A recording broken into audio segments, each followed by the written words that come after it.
Okay, we're on now. We're Right. recording. Yeah. So I understand you grew up in WA in the goldfields. Yes, in Boulder. Boulder, if you've not been there, is very close to Kalgoorlie. In fact, there's a sign just outside Boulder Township, the builders, where the speed is 60 k's. 10 yards further along, it says you can go up to 80 k's. Another 20 yards further on, you're back to 60 k's. So that's how close they are. It's an absurdity. But today, they're amalgamated virtually into a Kalgoorlie Boulder corridor. That's where I was born. My people came from, well, my parents were born in Australia, but their parents came from either Scotland or from Cornwall. And they came because they were belonged to a long generations of miners. And the Cornish miners were probably the best miners in the world, which sounds a bit odd. And although they were in an industry which was marked by appalling conditions, some of them did very well because they had a system of mining in which a leader of a group of miners would bid for a section of the mine. Now, the mine owners wanted to get that ore out at the cheapest possible rate, and it was up to the miners, with their knowledge of the ore structure and other features, the depths of the mine and so on, say, well, we could get that out for so much a tonne. So they would bid until the two got to an acceptable level, and their success would depend on their judgment as to how rich it was and how easy it was to get the ore out. So these people were virtually self-employed. They were never paid a wage by the mine owners.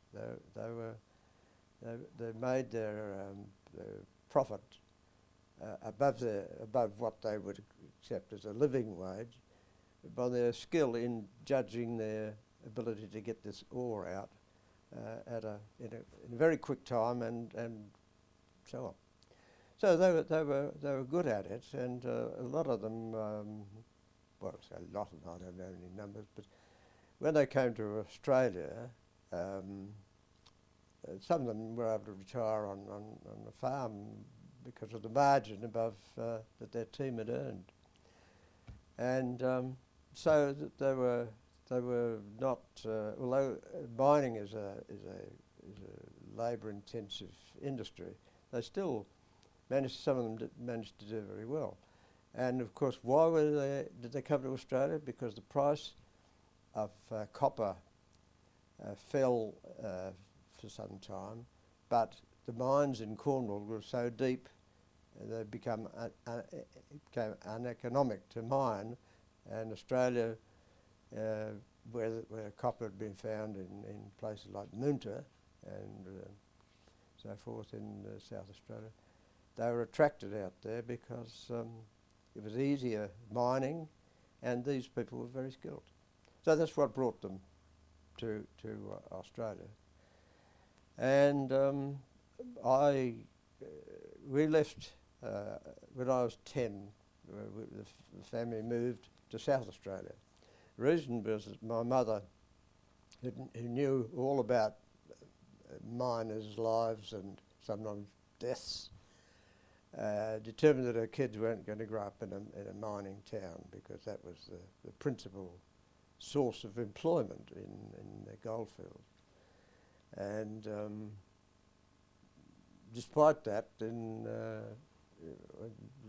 the last 20 years, I've had a mine of my own in Tasmania, tin mine. However, she took us out, virtually took us out of South Australia. So, and although I went back there as a director of a mineral exploration company, spent about 4 years altogether in various places, including the Kimberleys. South Australia was where I received most of my education, and it was from there that I joined the Air Force in 1941. So what do you recall about Boulder? Oh, well, it wasn't an unhappy life. There wasn't a great division between the rich and the poor. So we never had any, there was no climate of distinction. You know, we didn't sort of abhor the idea that there are people who are much better off than we were.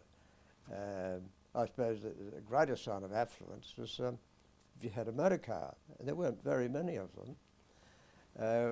Our family had a horse and what they call a trap, which would seat about 4 people, and this horse used to take them. That was a great Sunday afternoon jaunt to go into town under the horse and trap. And of course we'd all dress up, and quite a social occasion. So we didn't live in either Boulder as a township or the Kalgoorlie. We lived on what was known as the Boulder blocks. These were areas set aside for mining, but it didn't appear to have any prospectivity from the miners, the big mining companies, and so they allowed you to build a house, and people just did that. There was no sort of streets. If you wanted your house facing that way, this way, anyway. And so these scattered houses were just plonked down in these so-called blocks. And my people didn't even build the house. They bought it. Somebody else that died or something. And so that's where we lived. So there were wide open spaces around us, and in fact quite a few abandoned mine shafts which were done by individual miners. There weren't a big mining company operation. And they were a bit dangerous because they were only been fenced around with a couple of strands of wire, and if there'd been instances where people got drunk and wandered off in the night and fallen down a shaft. So it was a bit of a hazardous thing. In addition to that, across the railway line which passed our home, there were enormous dumps. They call them the cyanide dumps. Cyanide is used in the process of extracting the gold from the ground up rock containing gold. And they ground it very, very finely. It was smaller than grains of sand. And the cyanide was added to this to help extract the gold.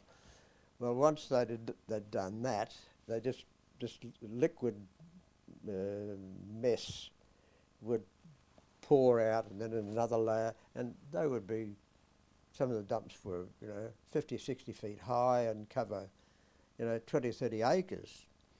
But when it dried out, and there was a strong easterly wind, so this dust would blow. But fortunately, cyanide changes its nature after it's been exposed to the sunlight for some time. So it wasn't a health hazard, but it was a dust hazard, and we suffered from enormous dust storms, particularly in the summer. And this came about because there were no other local sources of fuel to drive the mining machinery. And so there were teams of woodcutters who'd go out and cut down trees for miles and miles around. And this would be put onto a small railway, brought to the mines and burnt to generate heat for the boilers to make the mine. Not only for to drive the mining machinery, but in the early days, to distill some of the water from the mine to distill it, to get rid of any impurities, and including arsenic and everything else. And so this was a vital part of maintaining the gold industry, because it's chopping down trees. But of course, you've deforested an enormous area, and there was nothing to hold the earth together when you had a strong blow. So every home had this dust problem. And my mother's greatest possession was a piano. She was a good pianist, and she had this lovely piano. And as soon as the wind started blowing, everything would be covered with sheets, and windows blocked, and so on, and the sun would be blocked out. And so there were times I remember coming home from school, and which I had to walking home from school, I had to disobey a family rule: don't ever walk on the railway line, because you could get lost in this thick dust storm. And so I'd follow the railway line around, and I roughly knew where my home was. Otherwise, you're completely blind, like almost in the Antarctic. So that was a bit of life, but we had a happy life. How long were you there in Boulder for? Well, we left when I was 10, so that had been 1928. And your father? His father wasn't a miner. He broke this tradition of mining, but he worked for a contractor, cartage contractor, and this was to cart ore from a particular mine to a place where it was processed, and because this rock had to be crushed and then chopped down into finer and finer pieces so that it could be treated. And so those days they didn't use motorised vehicles for moving the ore. It was horses and drays. So my father was a good horseman because he'd come off a farm and he was in charge of horses and drays and things. I never actually saw him doing any of this work, although on one occasion he had a fractious horse got away, and he tried to restrain it, and he was kicked in the ribs by this horse. And it was an awesome moment for me, because I thought he was going to die, and he was very ill for quite a long time. That was another feature of the mining fraternity. There was no workers' compensation or anything like that if you were injured. If a miner was killed in a mining accident, the rest of the workers would give up a day's pay for the widow. But there were no company handouts or any legal responsibility for it. It was an occupation you took on voluntarily, and that's the way it was. People got killed, and injured as well. So he got no. He was off work for about 4 or 5 weeks. He didn't get anything out of it, although his mates came to his rescue. So that was a kind of, well, everybody understood it, and I suppose the thing about uniformity is the fact that there's certainty. But it was in retrospect, it was a vicious thing, because the mining companies were mostly from England, and they made enormous fortunes out of gold in Kalgoorlie. And so I suppose you can't blame them for not understanding, because this is a tradition that had gone on for centuries, that the workers took the risk. But it seems grossly unfair. And this is one of the reasons, of course, why my mother wanted us out of the place. The most available areas or facilities for higher education was the School of Mines. And although they taught geology as a part of the mining process, it was a mine that you studied how to sink a mine, how to conduct a mining, and so on. It was all of the mechanics of mining, and that meant spending a lot of time underground.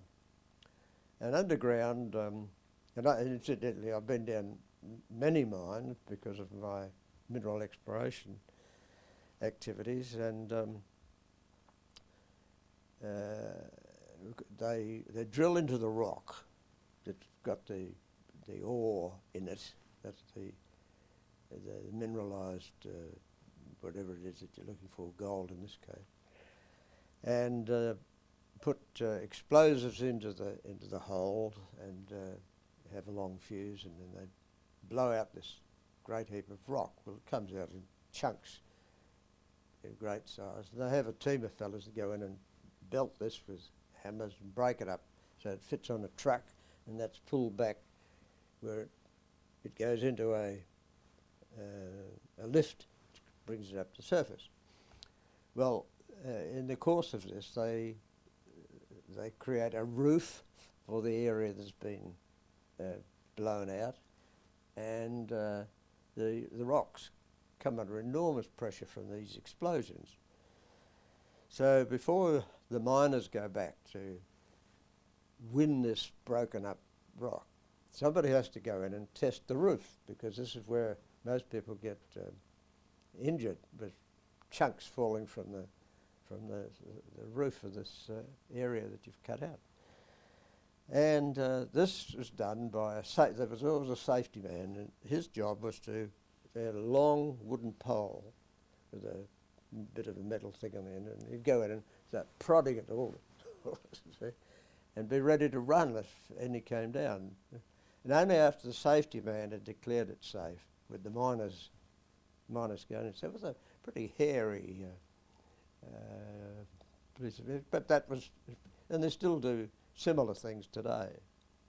But do you recall any accidents underground when you were? well, only my grandfather on my mother's side was a miner, and he was in the cage that goes down, and they're quite large, about this size, and you get about 40, 50 men into it, and they pack them in so tightly in those days that you could only stand with your hands beside you or on your shoulders, because there were so many people pressing in that you couldn't move.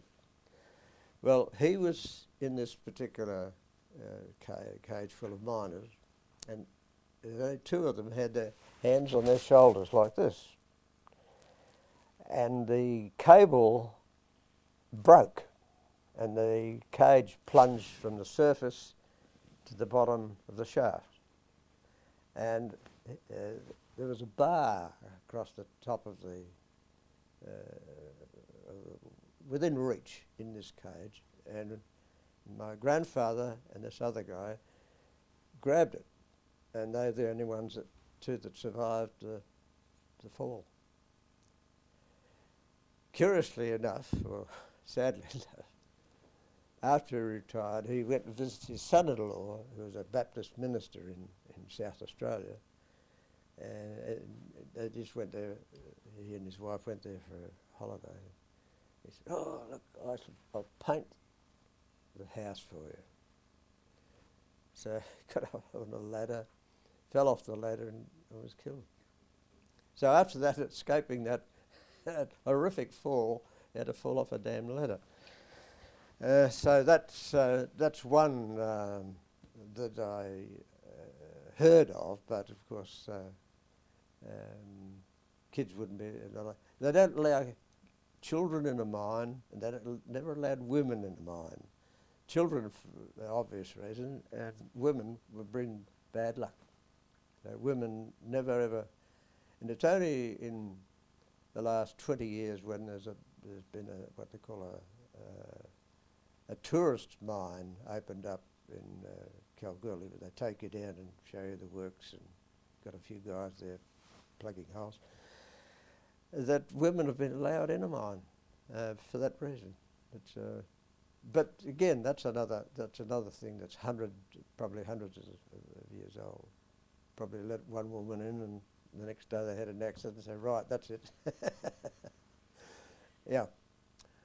So, but some of my earliest memories as a kid, I shared a room with my brother, which was near the kitchen in our home. And my father got up early, about 6 o'clock or 5 or 6 o'clock, and my mother would be up, and I'd be wakened not by any noise, because they used to get round very quietly, but there was a smell of frying bacon and toast, bread being toasted, and then you'd hear the sound of, because we had what they call a wood fire oven, and so on, you put wood in it for fuel, and the fire never really ever went out. They'd just stir it up and put some more wood in it. So you'd hear the scrape of the ash being disturbed. Then you put a slice of bread in there and toasted. Because if it got underdone, I could lie in bed and I could hear the burnt bits being scraped off. And then the smell of bacon, that would wake me, and then I could hear the door closing very softly as my father left for work. That was the earliest thing I can remember about the place. So I must have been about 4 or 5 or something at that time. But anyway, we went to South Australia, and that was a bit unhappy. My mother was asked by an aunt who lived in South Australia, in Adelaide, she was elderly, and she needed somebody to sort of look after it. She said, look, you'll bring your family over here. When I die, you can have the house and so on. So that wasn't the motivation for leaving, but it was an extra incentive. Well, we went over there, and Mother looked after her aunt, and she was a very pleasant lady, although as kids we didn't take much notice. And she died after about a year, and she had children, but one was a lawyer and the others were, but she didn't confirm her offer in her will. And the son, the lawyer, said, I don't know anything about any arrangement my mother made. As far as I'm concerned, I'm the beneficiary. So we're asked to leave. And that was a psychological shock which disturbed my parents quite a bit. My dad was working at that stage for Electricity Commission in South Australia. And then the Depression hit 1929. And it was a case of last on, first off. And so there was rapidly growing unemployment. And I would say he never had any regular job for the next 5 years. And that was hard. But again, we never ever thought of ourselves as deprived, because there were lots of people without jobs, and we said, oh well, that's the way it is, and we didn't, neither my parents nor the kids ever spent any time pondering the issues about distribution of wealth or so, and this is how it was, so get on with it. So we went to school there, and well, can I just ask how your father coped with that 5 years of not Oh, having well, employment? What would he do? well, look, he had, for instance, he had a friend who had an orchard up in the Adelaide Hills, and they'd been mates together somewhere else, and this fellow, he had a withered arm and he had difficulty with using some implements. So my father would ride his bicycle all the way up to this place, take him, a couple of hours to get there, and the fellow, his friend couldn't pay him anything for his help, but he'd bring home a sugar bag full of apples or something, and that was pretty good.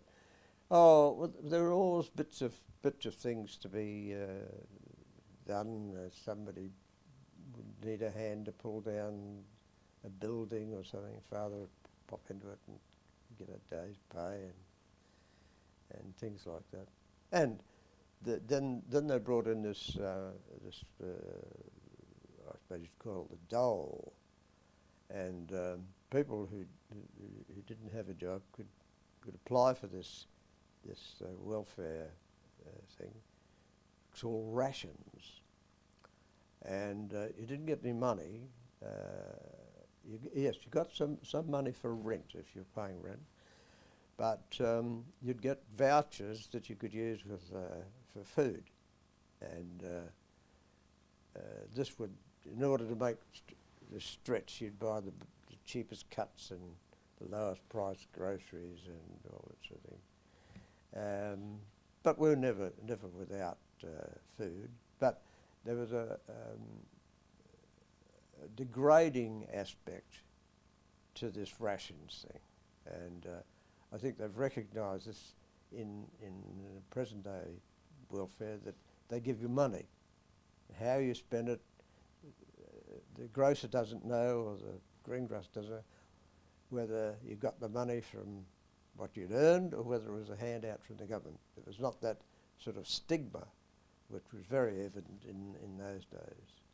And the word ration sounded a bit military, and of course this was after World War I, and the economy had never really recovered from World War I, both in terms of the loss of manpower, and some of our best people were killed on the Western Front. So we lost, as a nation, we lost that crop of top people. And then the cost of the war was a great burden. Did you have any family members on your parents' No, side my that father didn't go to the war. I don't know why.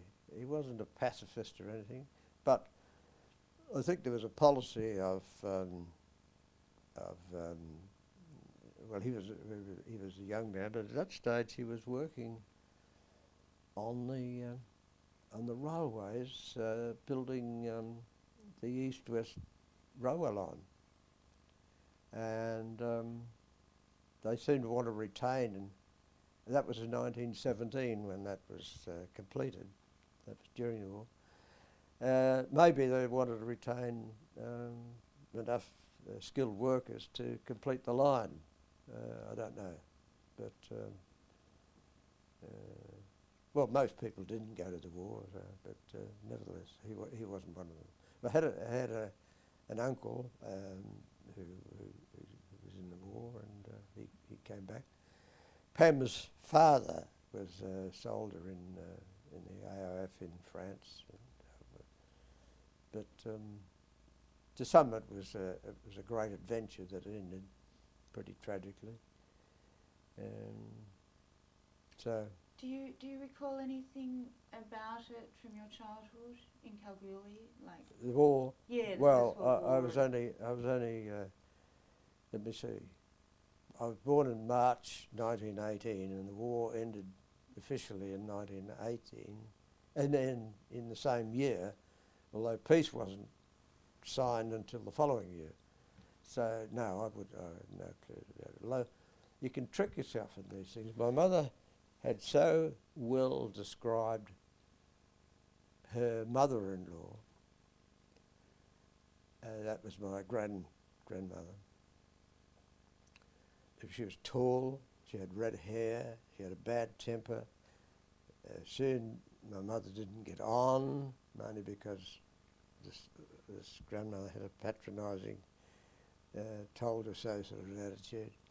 So there was this impression of grandma, and I could see her, red hair. Then when I started to delve into family history a bit more closely, I was only 9 months old when she died, so I couldn't possibly have remembered what she looked like.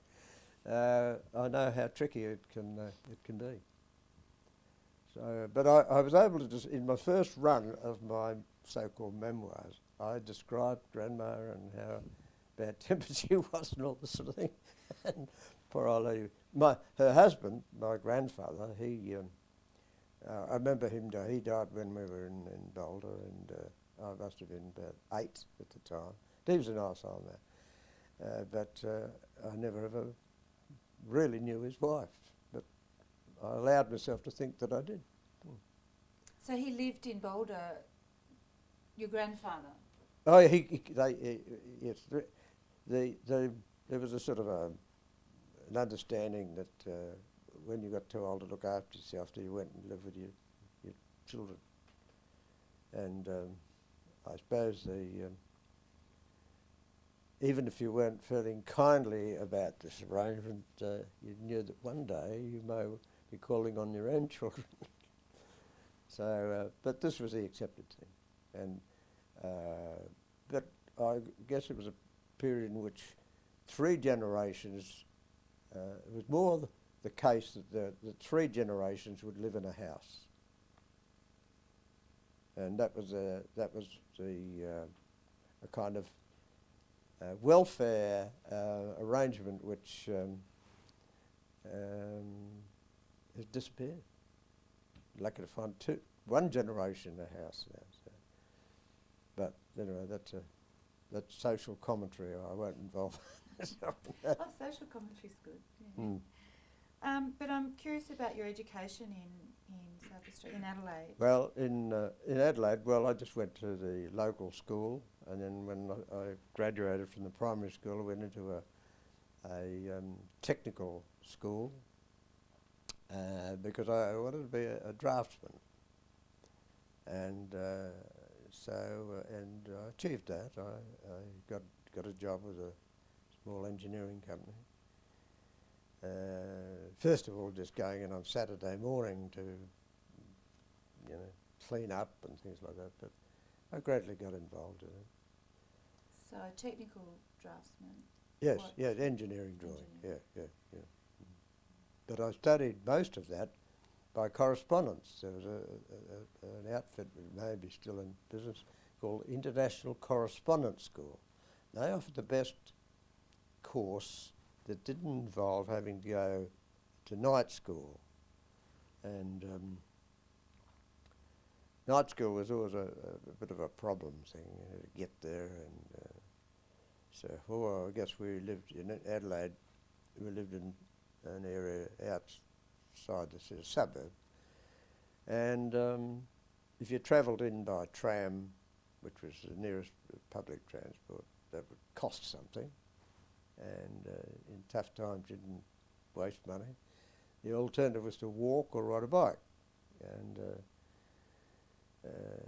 that sounds pretty easy, but in the winter when it's raining and all, so this International Correspondence School wasn't all that expensive, so I signed on with them, and they were very good. All your drawings would be posted into them, and they'd correct them and offer comments and so on, sent back. So I got through that, and that was equivalent to, all that you needed to be a draftsman. And I did some interesting things. But then I became interested in flying. There was no possibility of being able to take flying lessons, which were available out at Parafield, which is just outside of Adelaide. And my brother and I sometimes used to ride our bikes out to Parafield just to watch the planes. But then this, my aunt, was my father's sister. She married an Englishman, and he was well past middle age when they married. He was a widower, And he was interested in the fact that I was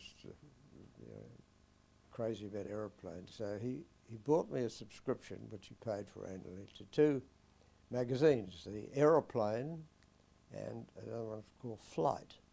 And I used to read all the ads and so forth. And so I got to be fairly knowledgeable about these things. And I put this up to the recruiting people when I applied to join the Air Force. Because everybody who joined the Air Force wanted to be a pilot. And I remember saying to these chaps, well, I want to be a pilot. Oh, no problem about that. If that's your choice, go for it. Yeah. Well, when we were called up, after it been, I was into Bradfield Park, just out of, on the north shore of Sydney. That was the number 2 initial training school. And the CO called a parade, and he said, now look, I know all you fellows want to be pilots, but you can't be, because we don't need everybody to be a pilot. We need gunners, radio people, navigators, and so on. So some of you will be selected for pilot training, and others will get different courses. And so we listened to this in stunned silence, and then he said, at the end of this parade, if you go over to the notice board, there's lists of names, and whatever you are allocated, that's it. Because you're not here long enough for us to make up our minds what you're best at. So it's pretty arbitrary. A to F, they're pilots, and geez, some of the chaps got absolutely irate about this. And one of the early courses in this school was Air Force law. I gave you a smattering of the outlines of the Air Force Act and so forth. And one thing we did learn about was a process known as the Redress of Grievance. If you had a grievance, there was a procedure. And you wrote to the commanding officer, and he was obliged to give you an interview. In practice, the CO didn't do anything kind. He just delegated it to one of his officers. So people were writing out these redress of grievance statements, complaining that they'd been misled, wanted to be pilots, they had the feeling they'd be a natural pilot, and this was an unfair process. So I didn't bother about this. I thought, oh, to hell with paperwork. They're not going to take any notice of it. But unfortunately, the commanding officer delegated to a chap who in civilian life had been a real estate agent, but he'd served as a balloon observer in World War I. That's the bloke who goes up in the balloon and reports the artillery where the shells are for. And he decided that he'd deal brusquely with these complainers.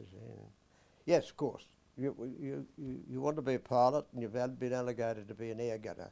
Now, the reason for this is, of course, quite obvious to me.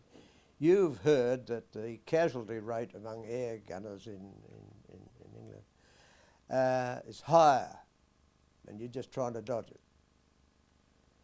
Well, fortunately, we had in our midst a chap who was a lawyer in civilian life, and he was outraged by this. So he demanded that he speak to the CO, and he told us about it. He said, look, he said, sir, this is what is being said. Now, all of these people are volunteers. They joined up to beat Hitler. Now, here's one of your officers telling them that they're cowards. Now, so if you don't put a stop to it, then I know what steps I can take to enforce it. So it ceased immediately.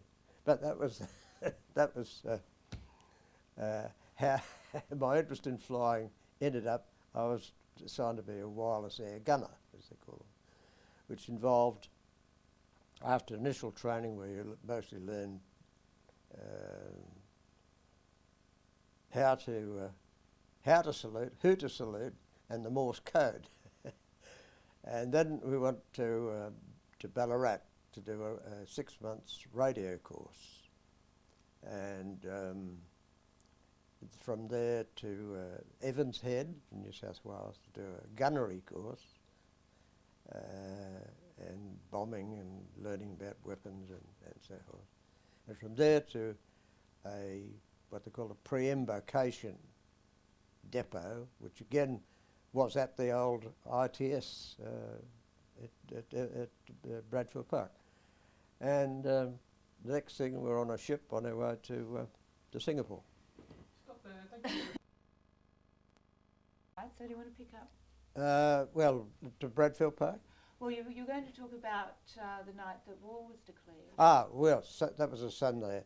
So on Monday morning, 9 o'clock, my cousin, who was Reese Evans, who was living with us at the time, these people are in the country, we went into the recruiting office, which was in North Terrace in Adelaide, and so did about 5,000 other people. And quite clearly they weren't going to be able to handle it. So they had a couple of sergeants there who went around handing out bits of paper with that you had to fill in and send in. And of course this made upset a lot of people, because they thought at least they'd be able to go home in uniform. You know, crazy. And so then for the first time, after hear it many times thereafter, don't you bastards know there's a war on? The fact that we're being sent home. So it wasn't, that was in September, and of course it wasn't until the following year that I even got an interview. That's a pretty amazing response, isn't it? Like instant response. Oh yeah, oh yes, because we saw, I mean, there'd been enough about Hitler in the paper for a long time, and admittedly we didn't know just how horrific he were the results of his regime.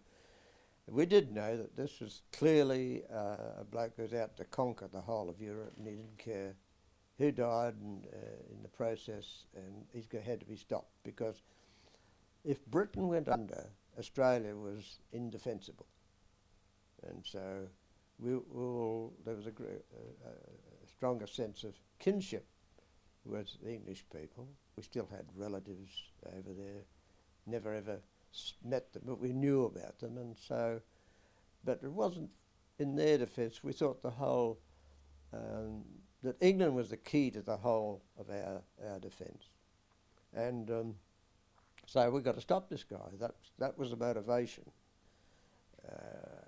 My uncle was the Englishman, married by aunt.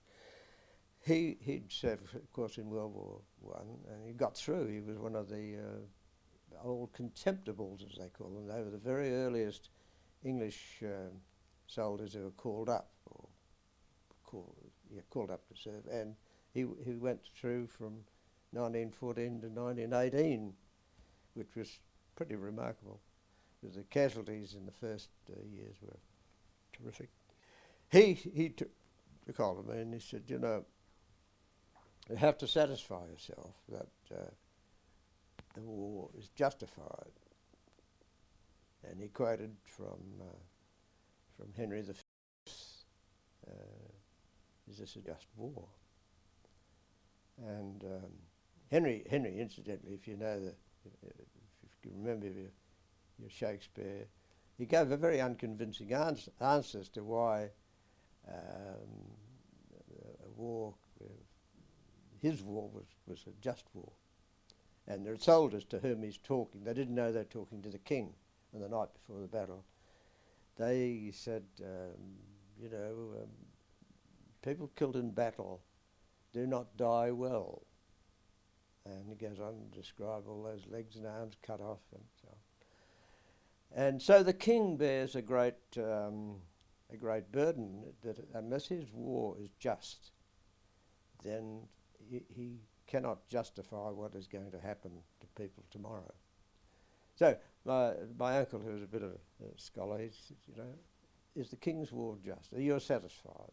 And I said, absolutely. He said, right, go for it. But don't go because you think it's going to be a great adventure. I can assure you it's nothing like that.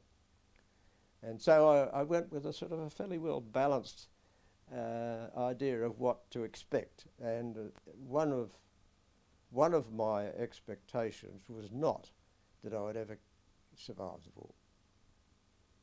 I thought that being early, see, I was on the number 2 course at Bradfield Park, and some of us went to Singapore, about 10.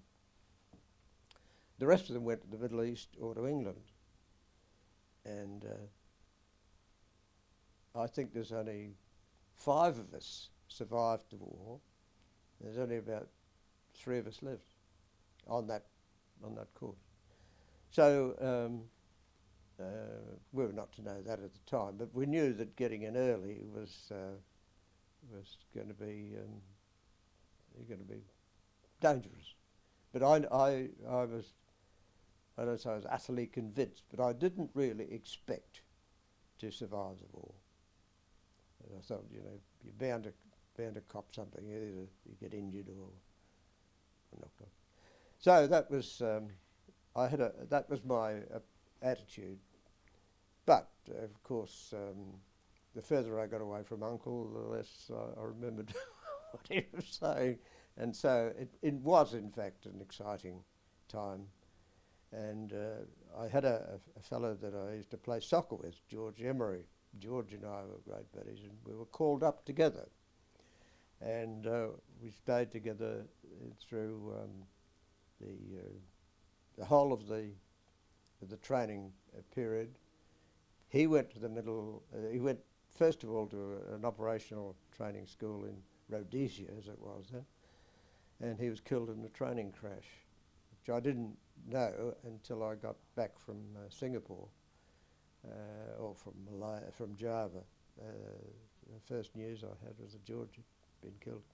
So that was the beginning of the war, and it was his desire to get in and stop Hitler. Were you really clear that you wanted to be a pilot? Oh yes. We had no sort of concept of anybody else but flying an aeroplane, and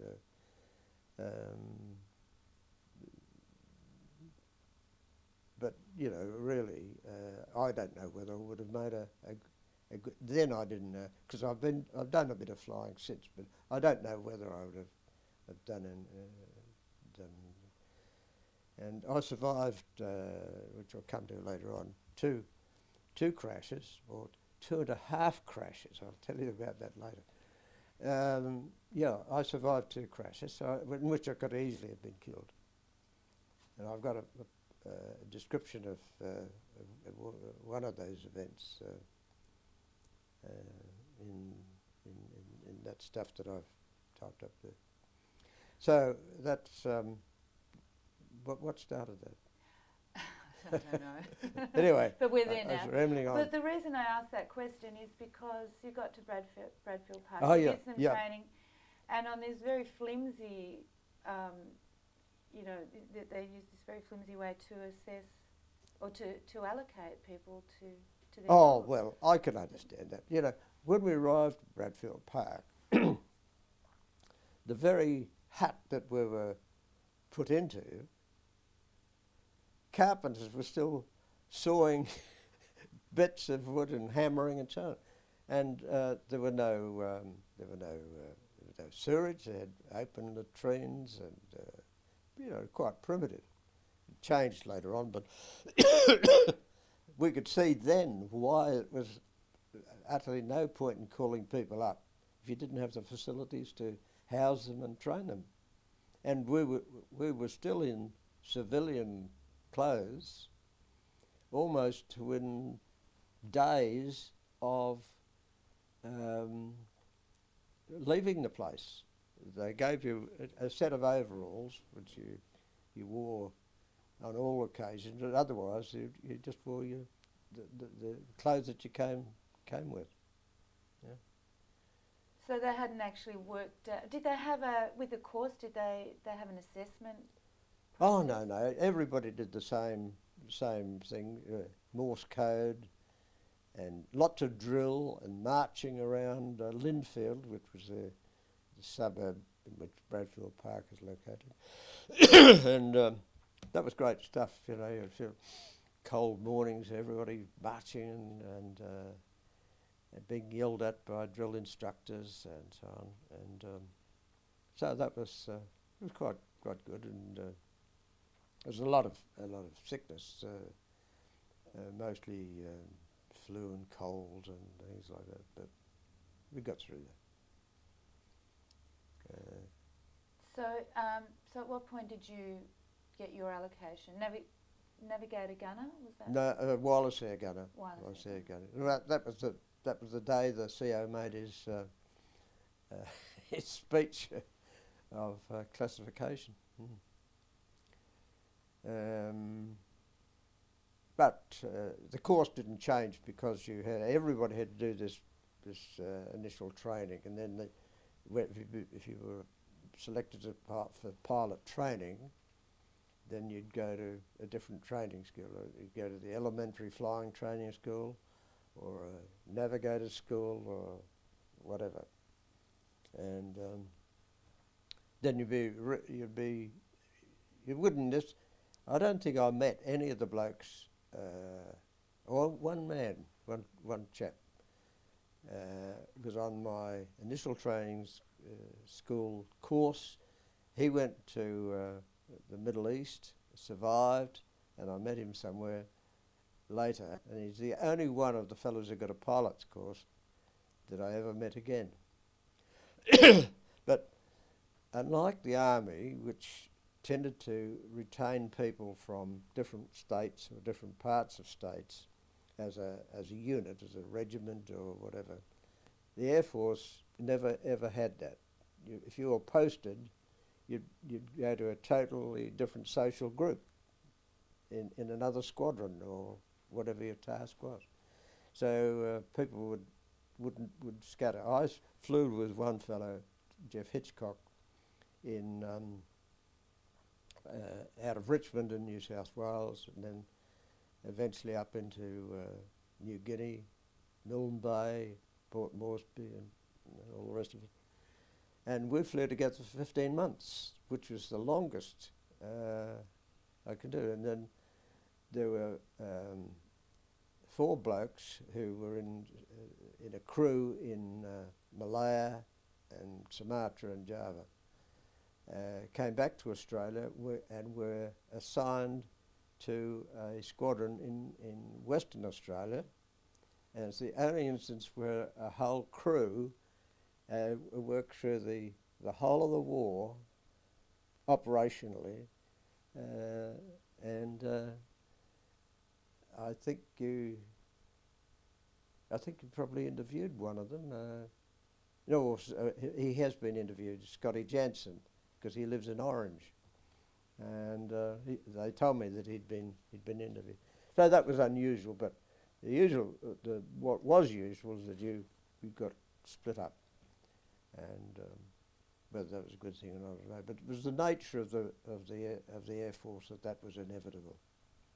And if you got transferred onto a different kind of aircraft, then you did some training on that, so you'd be in another group. So that was Bradfield Park. So what school did you move on to after Bradfield? Ballarat, and that was a Ballarat Common. They constructed a radio training place there, which included flying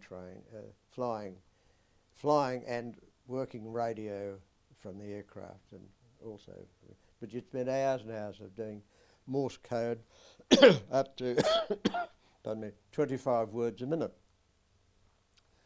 I remember we had some Americans come to the school. I don't know how they got here, but because America wasn't in the war then, and but these Americans came, and this chap said, Sergeant, how fast do you have to do this stuff? And they said, 25 words a minute to pass out for 25 words a minute? in Alabama we don't even talk that fast. So, but that was a standard. You passed out at 25 words a minute. You had to do radio theory, electrical theory, maintenance of radio transmitters and receivers, and radio direction finding, and all the things associated with radio. And of course, you had then you got some flying experience. I had a number of DC-2s, Douglas DC-2s, which they'd snaffled from Australian National Airlines. I think they just took them over, and they had 4 sets of radio equipment in there, and the pilots used to fly around and used to have to operate, communicate with the ground, and so on. So that was a bit of flying. In fact, that was the first bit of flying that any of us had done before since we joined the Air Force. Then when we completed that course, we went up to Evans Head to do this gunnery, and that was a lot of flying. They had a plane called the Fairy Battle, and you've probably heard of those. And you had to do gunnery. First of all, they dropped something in the sea, and you have to shoot at it. Then they had another plane hauling a thing they called a drogue, and you had to shoot at that. Well, that sounds easy enough, except that these you had to move the canopy. There was a sliding canopy in these things for the gunner in the back, and point your gun out. And of course, the minute you did that, a gale would enter the enter the area, so you'd be fighting this gale, wearing goggles, which affected your ability to aim. And of course, you had all this other flying gear and your parachute and so on. So it was very, and of course, the smell of engine oil and some of the exhaust would get in there. So they weren't really a very comfortable aeroplane. And one of the fellows that belonged to my church club, he got into the Air Force before the war as a cadet, and he'd reached pilot officer rank, and he was flying one of these things up there. So I did my best to fly with him when I could. And poor old Jimmy, he was flying a Spitfire, and he got shot down over France about 6 months later. So the gunnery one was go, go, go. There was from first light you'd be flying or learning how to strip guns and why they worked and how they worked, and it was a very intensive hands-on sort of course, and we're all pretty well. There's one township we never ever went to simply because we didn't have time, and that was Evans Head. There was a bit of a relationship, a strange relationship between the fishing folk and townsfolk and this Air Force station. No doubt the township did well out of the presence of the Air Force airfield and so on, but because we were using it for gunnery and bombing, there was an area out to sea from the coastline out to sea in which nobody was allowed to enter because it was dangerous. We were dropping bombs and all that. Well, this meant that some of the best fishing spots around Evans Head were denied all these people that traditionally fished there, see? So, but they were quick off the mark. They got better outboard motors hooked onto their boats. And as soon as they got to know that the bombing schedule, as soon as it was over, they'd shoot in and they didn't have to fish because the bombing would stun these fish, and all they had to do was scoop them up. So the Air Force on one hand was denying them entrance and stood standing back watching them get all these dead fish. But Anyway, there were couple of planes went in up there, and engine failure or something. Was that while you were there? No, not while I was there. No, we'd heard about it when we got up there. But who were piloting the planes? well, they had a flying staff there, like, for instance, Jimmy McIntosh that I was telling you about. He was just assigned there to fly them. And the ferry battles, although they are pretty slow, they were an obsolete aircraft. One of the first German planes to be shot down from the air was from a ferry battle. So they put their order in, but they were chopped to pieces against Messerschmitts, which could fly, nearly twice their speed. Had they been in the First World War? No, they were developed in between the wars, but in the period we were always critical, particularly in Singapore, of the RAF, or there was a lot of stuff about England being unprepared, but given their the fact that the electorate was dead against spending money on armaments, that suffered so many casualties in World War One. The idea of war was just horrific. So they wouldn't allow governments to spend money on armaments, and you couldn't just go and buy an aeroplane off the shelf. It takes years to develop and develop and develop. In fact, the Hudsons that I flew in, most of my flying was done in Lockheed Hudsons, were American. And there's an interesting story about that. But nevertheless, they didn't do what everybody expected them to do, the Brits, but they never had the facilities to do it. So it was like having obsolete aircraft. When we were on the ship going to Singapore, just a few miles before we got into Keppel Harbour, we saw these quaint biplanes staggering along at a full 90 knots. And I thought, training. Nonsense, these were the first line aircraft. And they got shot down like shooting peas. And a lot of good guys were killed. But there you go. You do the best with what you've got. What about the guns that you were trained on? Well, every type of gun. The Browning, which was mostly used in the Hudson turrets wing, and we had gas. The gas is released to propel the bullet. Some of that fed used out a gun out of the barrel in the Thomas. They have a little hole in it inside of the wood. Some of this gas is escaping this hole. There's enough gas to release it for the next shot. How the operator did, and they're very good, but most suitable in an aircraft, because when you fire a gun, it's very hot, and in an aircraft, it's plenty of air to cool. These were side mounting, shooting into. So you're training with this down on the ground? Yeah, this theory didn't work. Pull pieces of the gun and so forth, and clean them. Because all have to say for sluts to do it. So the crew got to do both if nobody else to do it. So you do how to craft. That's responsibility there. Bombs you into the safe and prevent bombing off from had a to the nose of the bomb, and there's a big ring on it where you'd have to ensure that it took off. Those things fall hanging.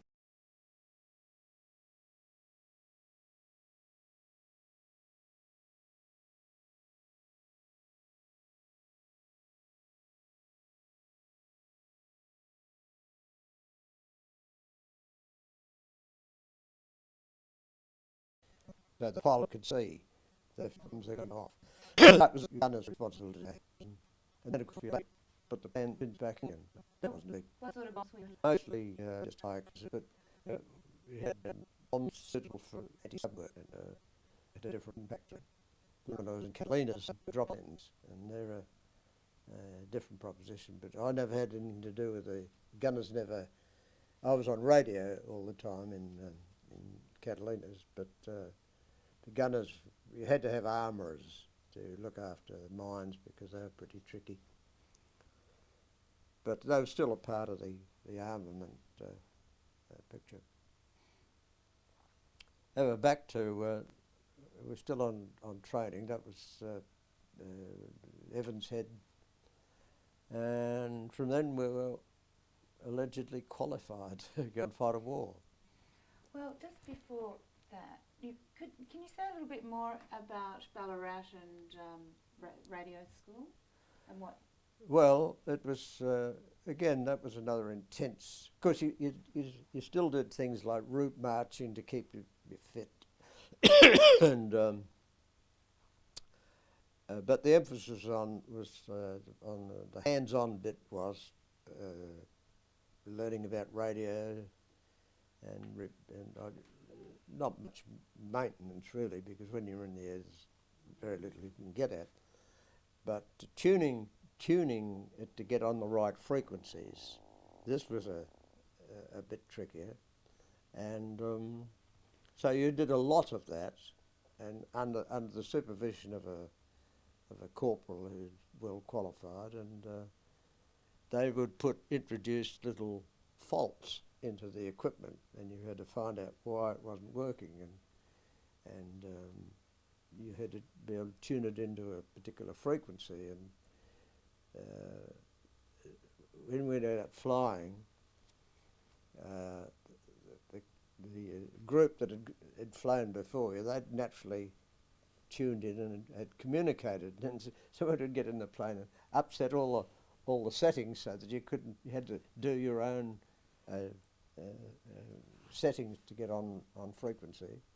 And the test was, because if you couldn't communicate with the ground, it meant that you hadn't tuned it properly. So the transmitters were a bit tricky like that. So what was the technique? From the pre-embarkation depot, we went to on the ship called the Morella, which you've probably run into that name before now. It was owned by Burns Philp, and they had a shipping run to a lot of the Pacific Islands and between Australia and Singapore. So it was a leisurely journey. We were well fed and well housed, and it was really a luxury cruise. And we stopped in Brisbane, and we got up round to even to Darwin, and then headed off to the Dutch East Indies, Netherlands East Indies. We stopped in Jakarta.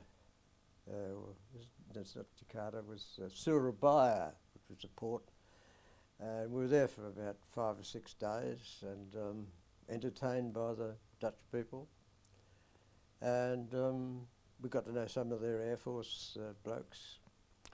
And then from there to Singapore. And as I say, we were greeted by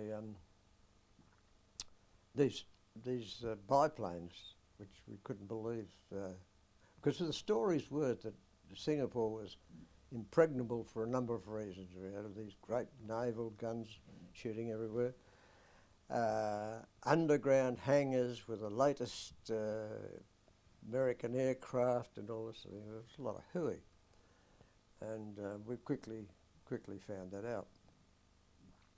But we went straight from the wharf to Sembawang, and then we were told which squadron we were going to. 8th Squadron at that stage was stationed at Kota Bharu, which is up near the Thailand border on the east coast of Malaya. And those that didn't go to 8th Squadron stayed in number 1 Squadron, which was based at that time in Sembawang. In the following August, we swapped places, and that was why number 1 Squadron was in Kota Bharu when the Japanese first attacked. We only spent 2 days in Sembawang, getting acquainted with the turrets, gun turrets on the Hudson bombers or aircraft. And this was pretty useful, because we'd never seen anything like that. We'd heard about it, we'd seen photos of it, we'd never seen a Bolton and Paul turret, and they're pretty sophisticated. So from there I trained up to Kootabaroo. Interesting journey. We learned about third class accommodation on the train and how primitive that can be. Well, a lot of the passengers brought their animals with them, chooks and pigs and things. Not many pigs because the Muslims don't go for that. Anyway, that was the journey, and we had an enterprising fellow called Bert Pittman, poor old Bert's long dad, and he was a streetwise sort of a fellow, and he decided that there had to be a first class on this train. We were in second class, so he disappeared, came back with the news that he'd bribed the train manager or whatever that we'd move into first class, which we did, so we enjoyed the best of travel. Got to Singapore and introduced to the first of all to our quarters, then to the various officials, the adjutant, and he merely looked at us to see if we were still alive. And then we started meeting other members of the squadron. They're all very friendly and a bit sceptical as to the level of training but that we'd had, because they assumed that we'd just come straight out of a recruit. Anyway, we were able to demonstrate that we knew our stuff, and so we were totally accepted. How long had 8 Squadron been in Kootabaroo? They'd gone there in March, and we joined them in June. No, was it like that? Anyway, it's all in the book. Yeah. I'll check that. But they hadn't been there all that long, and that was another grouse.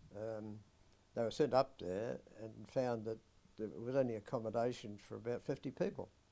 So the first thing that the whole lot of them had to do was to get a labour force together to build the buildings they had to sleep in. It was another example of RAF overconfidence. Oh yes, there's an Air Force station there, you go there and get there, and there's nothing. There were no hangars. All the planes were serviced in the open, and we were there in the hot season, and it used to get in the turret, when it used to get in, there would be 112, 115 degrees, and very, very hot. And of course the mechanics who had to sometimes get inside the petrol tanks, clean them out or whatever, it must have been absolutely horrendous, the heat. But those were the conditions that applied, and that it continued to apply even when one squadron was up there. We never had any shelter. And because of the heat, we suffered a great deal from skin problems. And I've written about this in my memoirs, about how the most common affliction was Dobie's itch. This is really saying it's a laundry itch. Dobie is a laundry, as you know, and most of it attacks you in the groin area, and it's quite painful, red, raw, and so on. So it's at morning parade, fall out the sick. 100 people fall out to attend to the medical section, you see, which was nearby under a palm tree. And they had these Indian medical orderlies. And they had a big basin full of some white liquid and what was in it. And they'd take a long straw, with a bit of wadding in there, dip it in, and anoint the affected, you drop your stride, you see, anoint the affected area with this stuff, which, gave wonderful relief for about 2 minutes. Then it started to sting.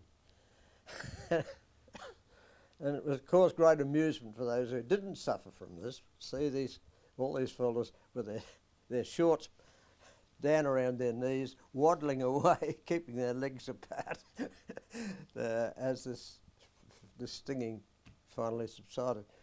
Back to the job, and by the end of the day, it'd be just as badly off as you were before.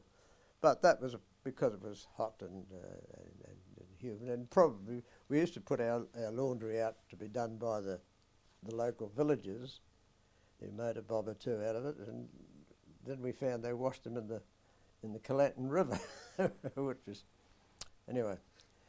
Alan, can I just ask before we go on, before you'd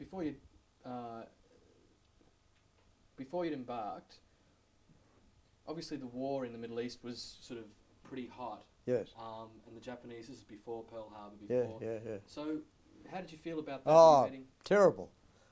The war was in Europe. That's where we wanted to go and where we expected to go. And the idea of going to Singapore, about which we knew it was an impregnable fortress, this was a disaster. And we thought, oh, probably we'd do a bit of a stint then and then they'll send us to England. But, you know, dream on. You know, you're right. Nobody was happy about being sent to Singapore. We all wanted, we said that the only reason we joined up was to get into a real fighting war, and here we were going to a place where there was no blackouts, you could buy anything you wanted, no shortages of anything. But that was pleasant enough, but that's not really what we joined up for. And also you told us how your scholarly uncle had said, you know, is it a just war and it's not about adventure. But what was it like? Because I assume this is your first time abroad. Yes, yes. For most of us, it had been the first time we'd left Australian shores. So can you tell us a little bit about that, a bit more about the voyage? And you went to Surabaya, you said, for 5 or 6 days. Well, we went sightseeing. Once the word got around that this ship was in with a lot of Aussies on it, and a lot of Royal Navy blokes on it. They didn't even travel in the same class, and in fact I got to know one or two of them and invited them up to our part, which was one stage higher, and got the word, you know, don't do it.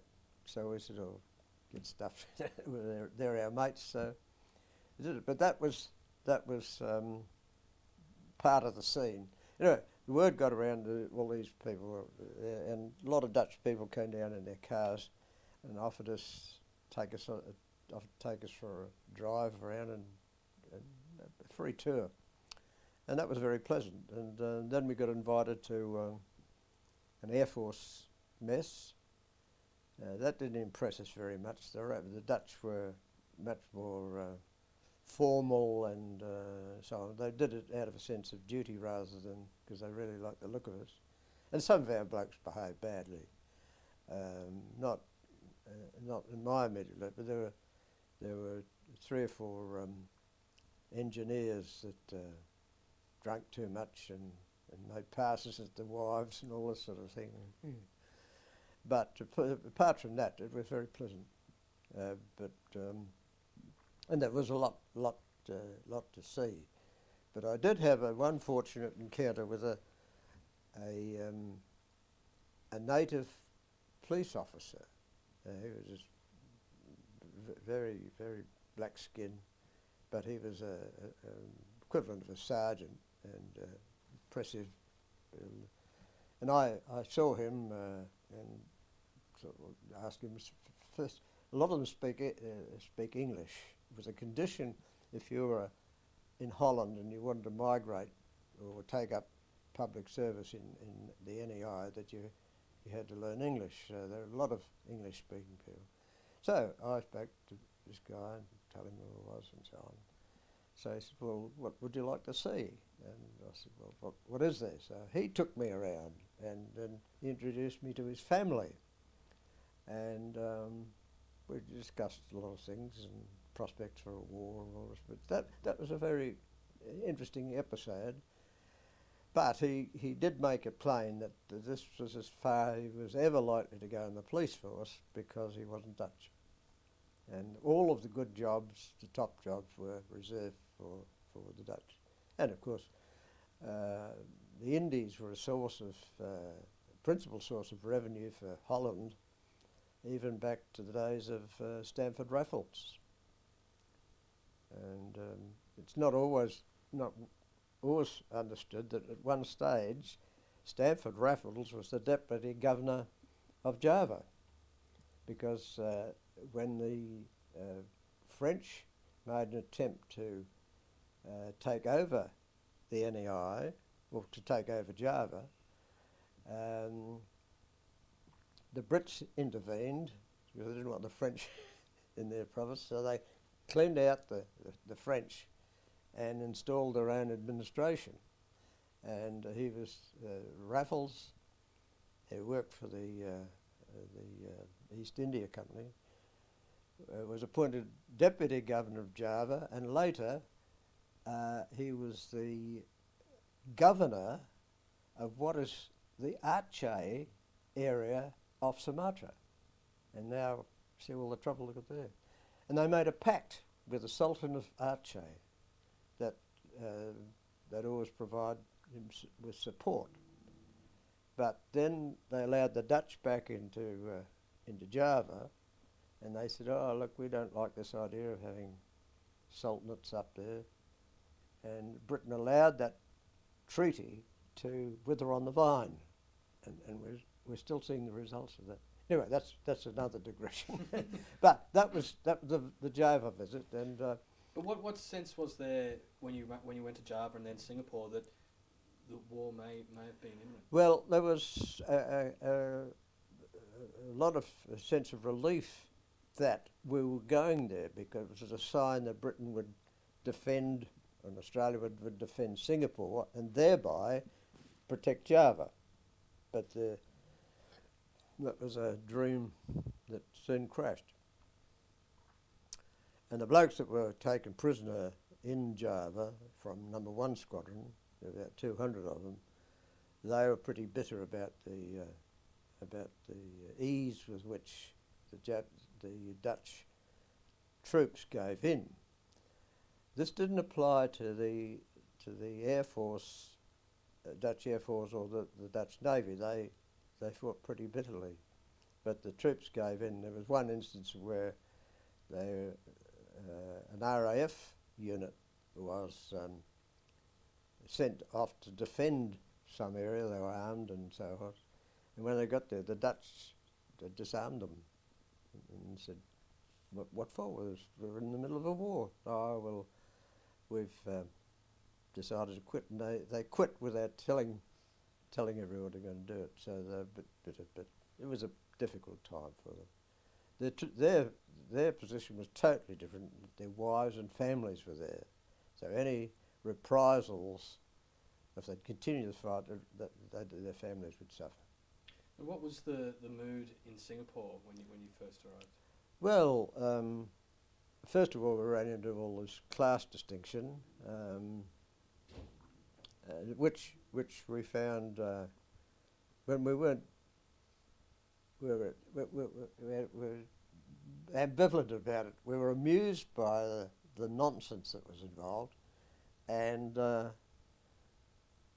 at the same time irritated that in this day and age these class distinctions were still, and they went on through the war.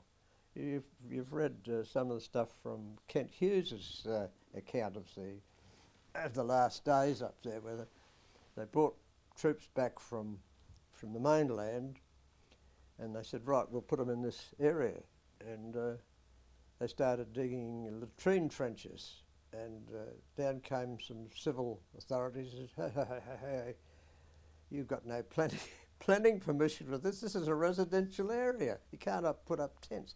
This crazy sort of attitude. But well, they were supremely confident.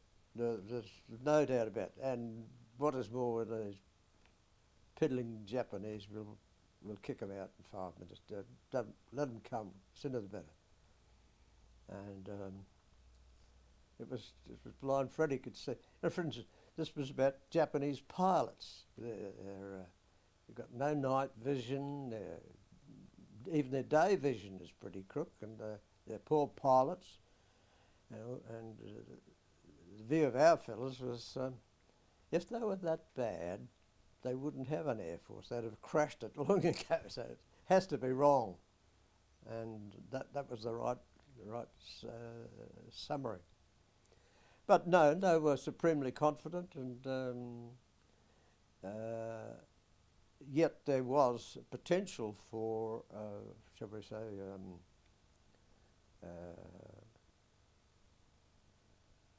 well, for spying and other adverse activities.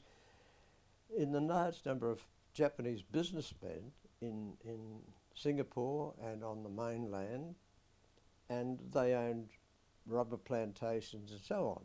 And so when things started to get a bit hot, you'd say, well, why didn't they round all these people up? Oh, well, Singapore exists for trade, and trade was the number one priority. Defence was certainly not. And then when it was clear that there's going to be a war, the army blokes, particularly the Australian army that was up there, said, well, you know, where are the defences up country? You know, there's nothing. No.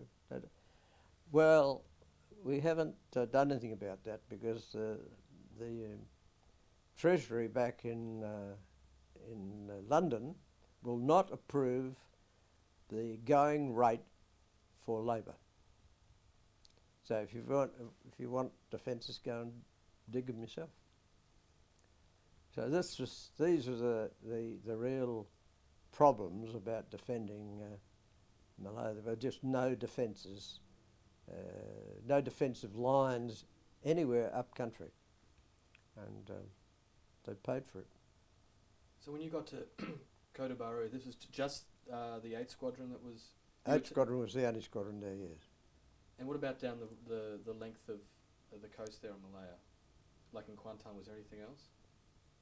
Well, there's not much. There was an RAF station at Kuantan, but there was nothing on it. It wasn't manned. The fighter squadrons, 453 and 21, they went to up on the east coast, and eventually that's where the main attack, ground attack, came. But it was also close to the it was close to the Thailand border, and of course there was a Briton who was a spy, and you probably read about this guy. Oh, he was a man who joined, who was posted out to an English unit, British Army unit, but it was the lowest form of life as far as promotion was concerned. It was their job really was to provide food for all the troops, and so it was known as the Rice Battalion. So no ambitious officer would regard it as a great thing to be sent there. Because this fellow was of mixed blood, he might have been an Anglo-Indian, but he had a bit of colour about him. He was the butt of jokes and practical jokes and insults from his fellow officers. So it just developed in him a resentment, and he had taken a holiday in Japan some time before, and then he went back there again ostensibly on another holiday, went into the Japanese authorities and said that he's prepared to work for them, which he continued to do right up until the war started, and he was the air liaison officer with the Australian fighter squadrons, and he could tell he was passing over this information daily. Anyway, he was finally detected and tried, found guilty, and he was shot in one of the Singapore prisons. But he was an effective spy, and the best kind of spy that you can get, the walk-in spy, because he doesn't come in and say, give me money. He didn't ask for anything. It was just to get revenge on the way he'd been treated. So So if it's just the one squad, 8 squadron there, basically that's the defence along the east coast of Malaya. Well, the defence was an Indian unit, and they were under the command of a fellow called Keyes, and he survived the war, and he's been written about. They had about 8,000 troops, and it was pretty hard to defend because you've got that long coastline, beaches and everything else, where they could have landed anywhere, but obviously they'd go for an airfield, and so that's why, in fact, they did attack Kota beaches, and they'd install a lot of pillboxes along the beaches, various places, but there were gaps. There were also, it didn't extend far enough, so he did the best with what he had, and they were the first to come under attack, and they were the first to defend, and they suffered about 50% casualties. But in terms of air defence, I mean, how... Well, air defence, we had no fighters. It was our job. The reason that they had the Air Force there at all, and the reason that they took over a private airstrip in the first place, was because Britain didn't have any ships to spare, naval ships, to run a surveillance over the Indo-China Sea. So the next best thing was to have an Air Force base there that could do these recce's all over to keep watch on what the Japanese might be doing. So that's why we're there, to do reconnaissance and report. We never operated much over the land. It was always marine reconnaissance. But we were up against another problem there, was that if we needed spare parts for the plane, and they're always needing spare parts, there'd be delays and delays and delays. And we about a third of the aircraft we had were always unserviceable because of the lack of spare parts, so that we weren't always able to do the reconnaissance missions that we were there for. And that prevailed for the whole time we were there. No doubt the same thing applied to one squadron when we swapped places. But it was effective to the extent that, providing the weather never got too bad, and there's a lot of bad weather up there, we covered some pretty big areas. And in fact, there's an account that I have there about a crash that I was in, and we came across a huge ship. We called it huge, and it was completely black, painted black. There was nobody visible on it, and it had a submarine tucked into its side, obviously being refuelled. And we circled it warily, because if they'd taken a pot shot at us, we'd have gone straight in. Never got any, we flashed lights on it, so never got any response at all. No flags flying, nothing. So that was a day in which it started out, perfect weather, low swell, lovely. On the way back, we spent a lot of time on this, looking at this thing. We ran into one of these intertropic fronts. The cloud ceiling was down to about 200 feet, and we were doing this. And eventually we ran out of, just about out of fuel. In fact, when we did put down, the tanks were dry. But unfortunately we had to land on a beach. It was the only place. We were ready for ditching, actually. I was in my ditching station, which I could do in the dark. And suddenly, through the rain, they could see this beach. They put it down, and there was a little stream, not more than about 3 or 4 feet wide, which ran down from the jungle into the sea. And it made a gutter. And when the wheels hit the gutter, the plane flipped over, and if I had been in the turret, I'd have been squashed like a like a beetle. But I was at my ditching station, and my seatbelt broke. And when we went over, I went from my ditching station seat was on the toilet near the turret, and I went the full length to the bulkhead and hit something on the way, knocked myself out. And of course we're out in the water, in the surf, and either I opened the door or the door opened itself under the crash. I don't know. I don't have any recollection doing anything. But meanwhile, the rest of the crew, and I got washed out and eventually got up on the beach.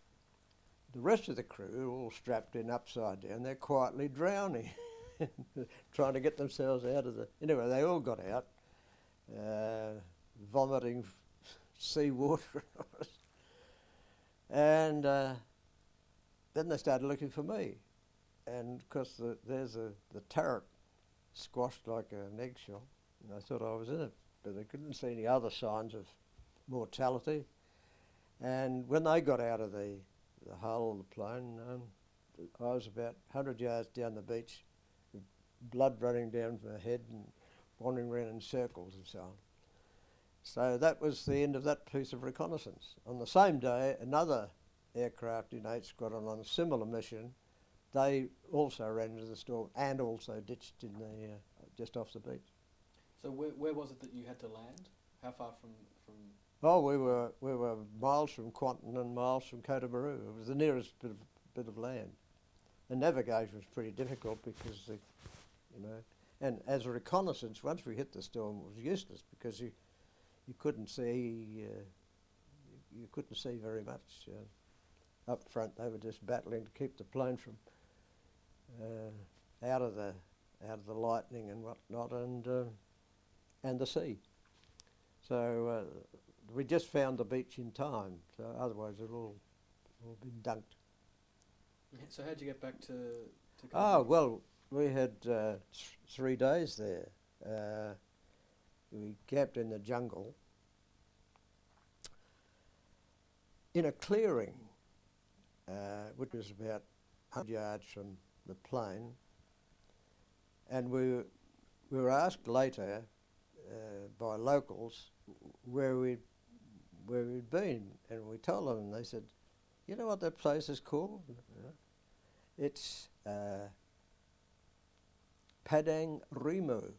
That means the field of tigers, and you could always find tigers there. And they were astonished that we'd spent 3 days there without being molested. But we were attacked by sandflies, and I'd lost my shoes, and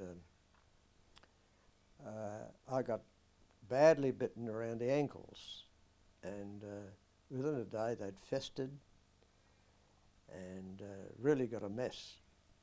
And because I was a bit dopey and I'd been belted over the head and so on, I really wasn't conscious of it. But by the time we were picked up, these had got very, very bad indeed. Later on, when I described what my feet looked like, my ankles looked like, you could see the bone in through these holes in my ankles.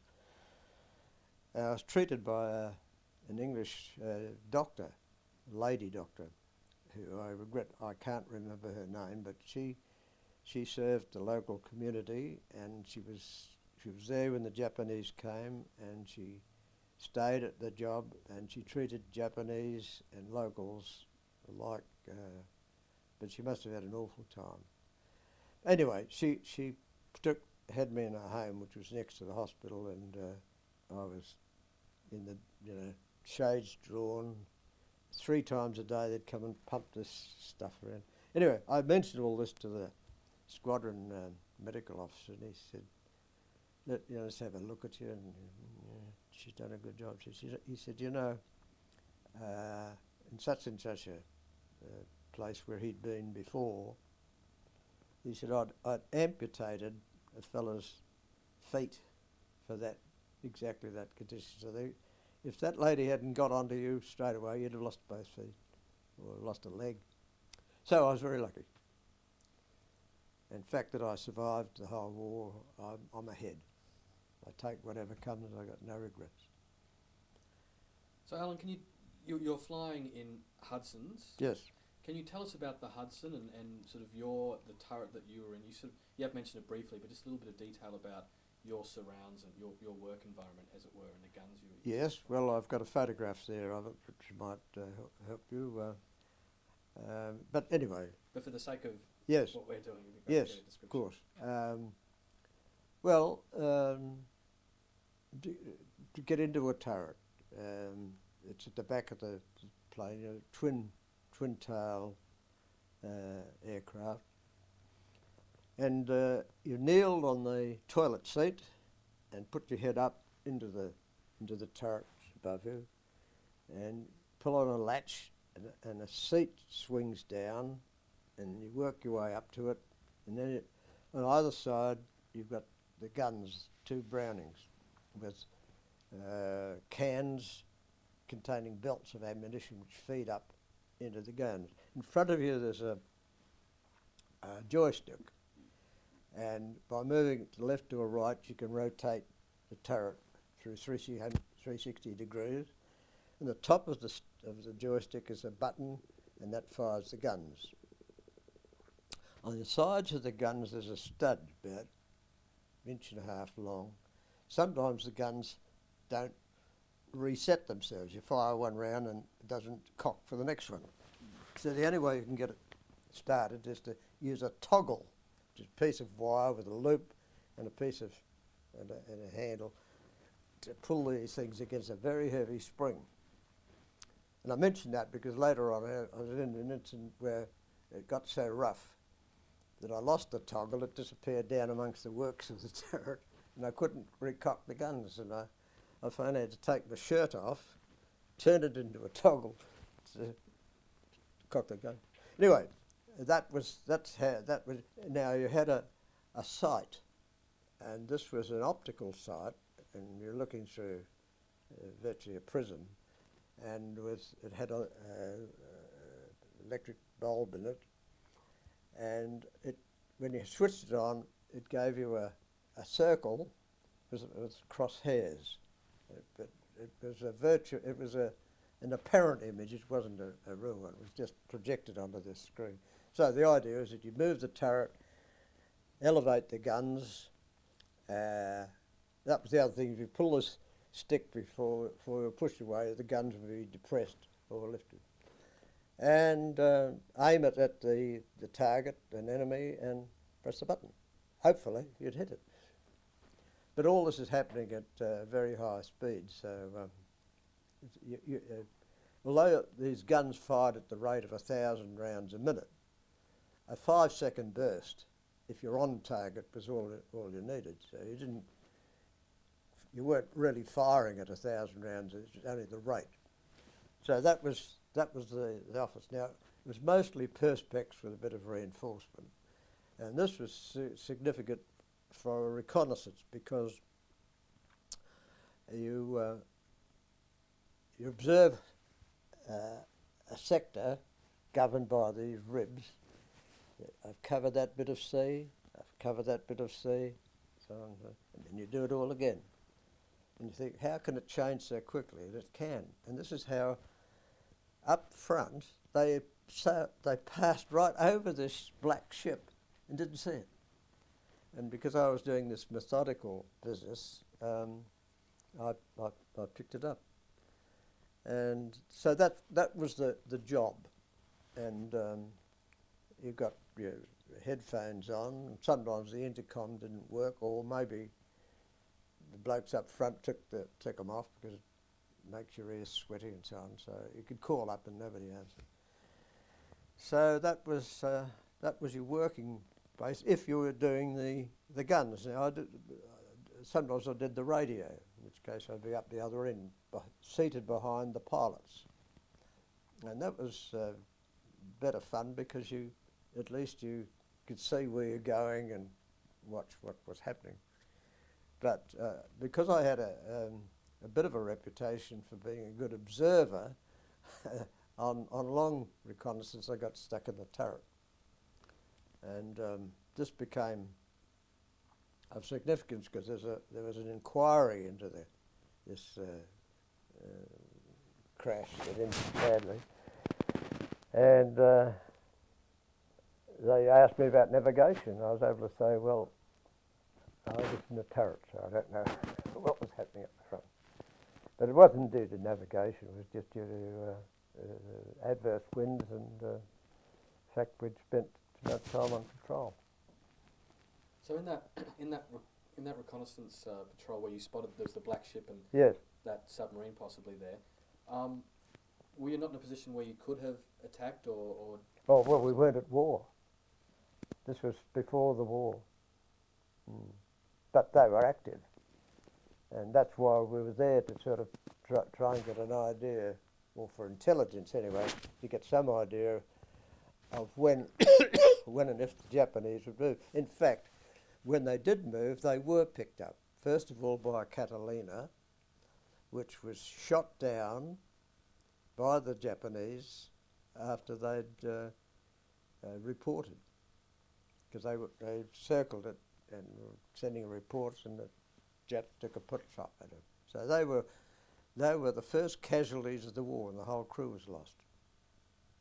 And then they were picked up by one squadron reconnaissance on 2 or 3 occasions, with a body of ships moving not towards Malaya but heading more towards Thailand or Siam, but obviously can change course and so on. But they were picked up by the very squadron that was there for that purpose. But you see, you had to contend with frequent squalls of rain and so on, and it's very hard to relocate ships when they've moved into such an area, and you can't pick them up again. It was the best we could do. We'll hold it down.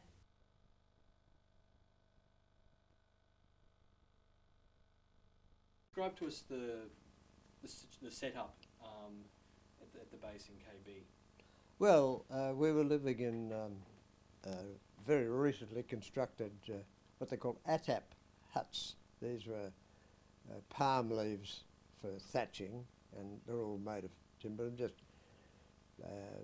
laid out as barracks, single iron beds, and that was, being a sergeant, that was where we lived, but the airmen had similar quarters.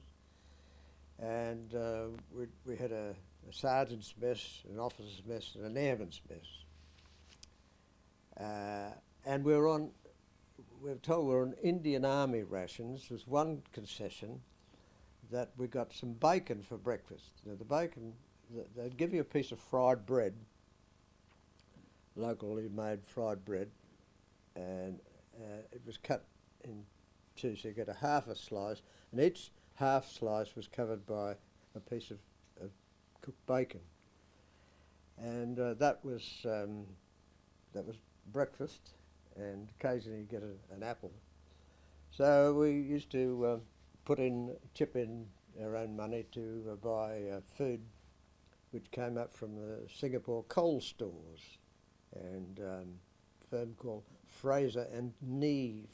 They were big on storing in refrigerated conditions, so you could buy pretty good food that came out by train, and that would supplement these monotonous rations that we're on. So that made life bearable, and those that you could have all the beers you could use, but of course you can't be inebriated on the job. But apart from that, and the airmen did similar things. We never discovered how the officers lived because we never were invited to their mess. But then they had concert parties from time to time, and I was dragooned in, and some of the others were dragooned into this, because the CEO said that he thought that the previous concept wasn't well supported by the squadron, so he was going to assign people to participate. And I've got a photograph there. We had to dress up as women, you know, in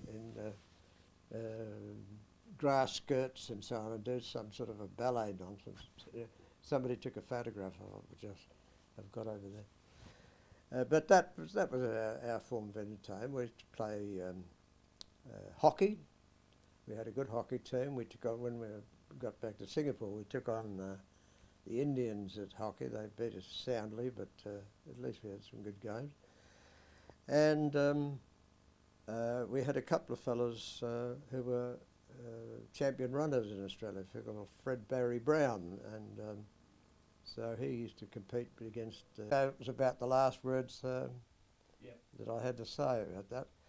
That's right. So we kept doing that, and then we did several raids in support of the army at a place called Muir River, and that was a scene of disaster for the Australians and Indians and so forth, because they tried to make a stand out. It's on the west coast of the Malayan Peninsula, and of course the Japanese, and they neglected to destroy all the native boats. So the Japanese troops advancing seized these boats further north and just sailed round the Australian positions, came at them from both directions. And those were, anyway, crossing the Muir River in force was a big, which the Japanese tried to do. We were called out to attack their troops, either in the river, or crossing it, or whatever. And we lost one plane on that. But they were attacked by Japanese fighters who were stirred up. We stirred up the hornet's nest, and they chased these two Hudsons of our squadron halfway back to Singapore, and they shot up the gunner. He was killed. His guns were still firing but pointing to the sky, and damaged the plane. And when they approached to land at Sembawang, they didn't realise that the flaps, the wing flaps that you put down for landing to give you more lift and so on, one of them failed, and the other one went down, and the plane just straight in, and they were all killed. So that was one casualty out of Muir River, one of similar incidents that we were involved in, as well as doing the marine reconnaissance. Was that the whole squadron that was sent to Muir River? No, it was just part of it. There were other attacks from RAF Blenheim squadrons, but the thing about fighting is that you know what you're doing and what you can see, but you have no idea what anybody else is up to. Well, I say anybody else, you know your own squadron or your own flight, but what other units are doing, you've no means of knowing. And I found this when I was in New Guinea during the Milne Bay fighting. There was a bit of a lull, and I went up to see a friend in an artillery unit, and they just opened up fire when I got there, and places covered in smoke and dust and everything else. And I finally found my friend, and he said, "Well, what's happening in the war?" And I said, "Well, you should know, you're here shooting." He said, we don't see what we're shooting at. Once we start firing the guns, there's all this dust and mullock gets around. You only see about 10 yards.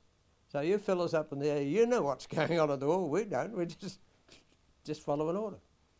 And that's the limited scope with which, as an individual, sees his bit of war.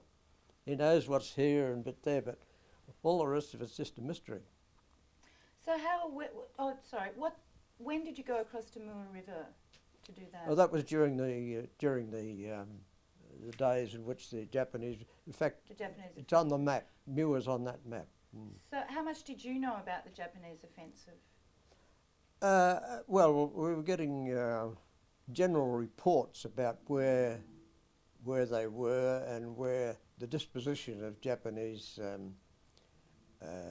air facilities, where the fighters were likely to be, so avoided them, and where their bombers there were parked and where we could attack them. That's where we did some night raids on their concentrations. But they had, when we lost a plane, it wasn't replaced.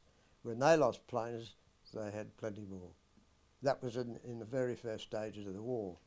But the interesting thing is that the Japanese war production of aeroplanes was no greater at the end of the war than it was at the beginning. And that's where we had the reverse. Towards the end of the war, we had, turning out thousands and thousands of planes, but they were still at the same rate as when they ended the war. So it became an attrition of weapons. However, that was not evident, of course, in those days. We were outnumbered, and outnumbered by better equipment. The Zero was a very, very fast plane. It wasn't until the Americans came in with different types of planes, Lightnings and so forth, that the Japanese started to fall behind. So you would have been kept very busy during that campaign, from Singapore. Yes. Well, serviceability affected our ability to carry out some missions, because there's always wear and tear, even without a war situation. There's always wear and tear that require replacement, and so it was always either your plane was US or it was ready to go. So what kind of damages were there to the squadron? Oh, well, of course, we were bombed on the island, and at one stage it was the most heavily bombed piece of real estate on the whole of Singapore Island.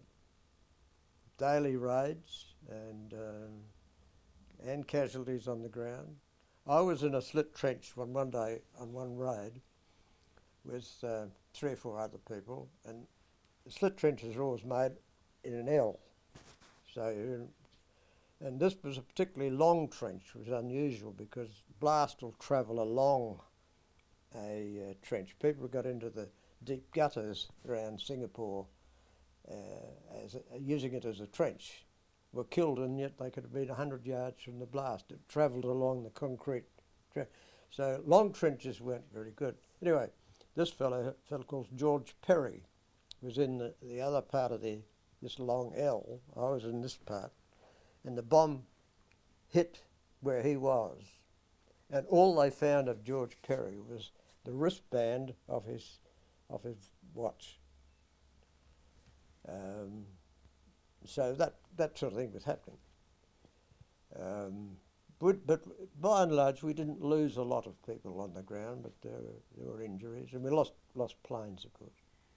Okay, so I'm just sort of going back to the chronology of events there, because that occurred in the final stages before the fall of Singapore, didn't it? That bombing of the... No, not the immediate end. When we got to the point where the airfield became unusable because of bombing and at times shelling, an air force can't exist without landing fields. So we moved from Singapore over to Sumatra into prepared airfields that had been prepared by the Dutch. And they're extremely well camouflaged by the planting of different sorts of grasses and so on. You couldn't detect it from the air. In fact, we had a bit of trouble even finding it. But there were, again, no hangars or anything like that. And but we operated from there against Japanese who were coming up the Palembang River, or the river around Palembang was the target for the Japanese because that's where the great oil fields and production was, and that's really why they were conquering Java, to get their hands on those resources. So we were busy fighting these, shooting at ships and barges and so forth, and we inflicted a lot of casualties.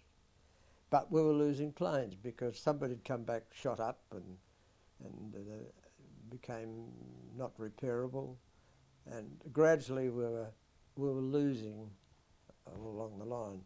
So then they decided, after the paratroops landed at Palembang 1, which was the two airfields, Palembang 1, P1 and P2, they decided that they'd better pull out of Sumatra. So that's when we went to Java. And one squadron was then, we were told to hand all our flyable planes over to one squadron. So 8 squadrons ceased to be an effective unit. And when we got to Java, they said, right, get these people out to Australia. The fighter squadrons, 21 and 453, they lost all their planes through aerial action or on the ground. So they were just sent home. They got them on board a big ship and took them to Colombo and then back to Fremantle.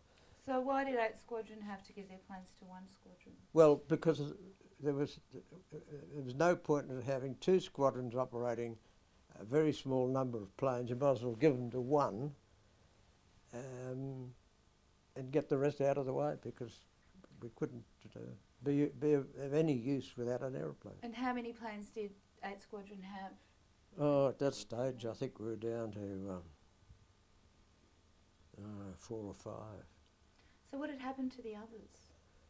Well, they're either blown up on the ground or damaged in some way. Somebody has a landing accident, or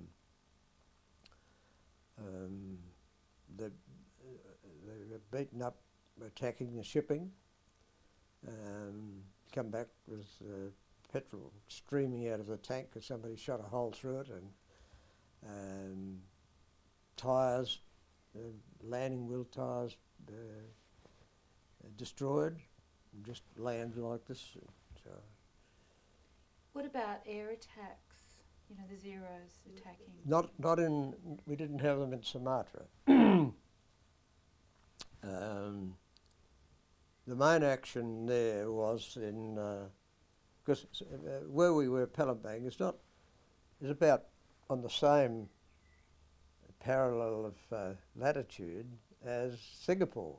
It's just across the straits, and I think they were busy attacking our troops on the mainland and bombing Singapore City. They really went from military targets to civilian targets just to destroy morale. In the process, they killed thousands on the island. But they were relying on their troops, and they must have known that our forces were depleted. Now, we did get a shipment of Hurricanes from England via Australia, but a lot of them were in boxes, and they were still in the same boxes after the surrender. Not all of them, but there were enough of them assembled. And John Gorton was a pilot in 21. No, he was with a Hurricane unit. He wasn't with an Australian unit, but he was shot down in his Hurricane fighter, so they were engaged. But they weren't a match for the Zeros, even though the Hurricane was one of the best British planes, because we didn't have the same fighter control facilities as they had in Britain, and so they were always at a disadvantage. But they shot down planes. Even the Brewster Buffalo, which was not a first-class plane for the job, their ratio of kills to losses was 2 to 1. In some instances, it was nearly 3 to 1. So they did a pretty good job, even though it was virtually an obsolete plane by Japanese standards. So that was how we got chased out of off the island, and that's eventually how we got chased off out of Sumatra, and then back to Java. Did you, were these planes able to be, I imagine they were able, sometimes they were able to be repaired and what was taken repairable? back into action. Yes. So I'm just trying to get an idea during that time in Singapore when the bombing was very intense and what measures you had to take, or particularly the ground crew, the engineers had to take? They just did their best with some of the hangars. One bloke got a decoration for going into a... Sorry, Alan. One of our fellows got was decorated for going into a burning hangar and taxiing an aircraft out. It would otherwise have been destroyed. But the other planes that were there, they were destroyed. So it was pretty hard for the maintenance staff to keep everything up to date when sometimes all your spares were in the place that got bombed. What about your plane? Oh, your plane got kind of That totaled. that we lost. That we were given another one, and so we weren't out of action to that extent. So it was a very stressful situation. The planes were getting hit or damaged, and so that was really reducing the effectiveness of the squadron. Yeah, there is a term which is still in use. It's called the order of battle, and that term is used to describe what fightable equipment you've got left, and it's on a huge board in the operations room, and every day you see the numbers getting smaller and smaller. And your total order of battle really determines is a picture of the strength you've got to attack or defend, and that kept getting smaller. And that's equipment and manpower, or Mostly equipment. Yep. They could have reinforced the manpower, I think, if they worked on it, because there were still planes coming in at night from Australia and Java and so on. They could have brought a few more people in, but we weren't short of people in that respect. It was equipment. So why weren't you being equipped well enough? Well, they didn't exist. We had some planes brought from, were flown out from Britain, some Hudsons which were handed over, and we had some brought up from Australia by ship. Great Convair came up, which reinforced us. We had one stage we were at full strength, but then this became dissipated as the bombing increased and as we lost planes in action. So what stage of the war was that? Well, let's see. We left Singapore Island in February, but it only lasted. The whole war up there only lasted 70 days. So everything that we've talked about is compressed into a very narrow time scale. But an awful lot happened in that 70 That's right. days. Yeah. I'm just wondering when you got your reinforcements. Was that when you were on Sumatra? No, we got them while we were still on the island. Yeah. That in replacement aircraft, yes. Yeah. And they were Hudsons. That's all we were interested in, because that's the sort of squadron we were. But I don't think the fighter people got too many replacements. In numbers, fighter aircraft, of course, the Hurricane is supposed to take up part of the slack, but they went to an RAF squadron, and they performed very well. In fact, they went to Sumatra as well, and operated out of there. But again, they were in a lose-lose situation, and particularly with fighter aircraft, you get more landing accidents than you do in the larger planes. Why is that? Oh, the high speeds. If you lose your flaps, you've got to come in too fast, and on some of these airfields where you can forget about looking like Tullamarine with nice neat strips. It was just grass, and if it happened to have rained, you could get bogged, that sort of thing. Kootabaroo was like that on day one. Some planes were nearly bogged. They'd pull over to a revetment to get bombed up, and they had to get a tractor to tow them out. That's how conditions were. Can you recall some particular, I guess, operations that you did and during that 70 days? You've told us about some of the more. Well, there was the initial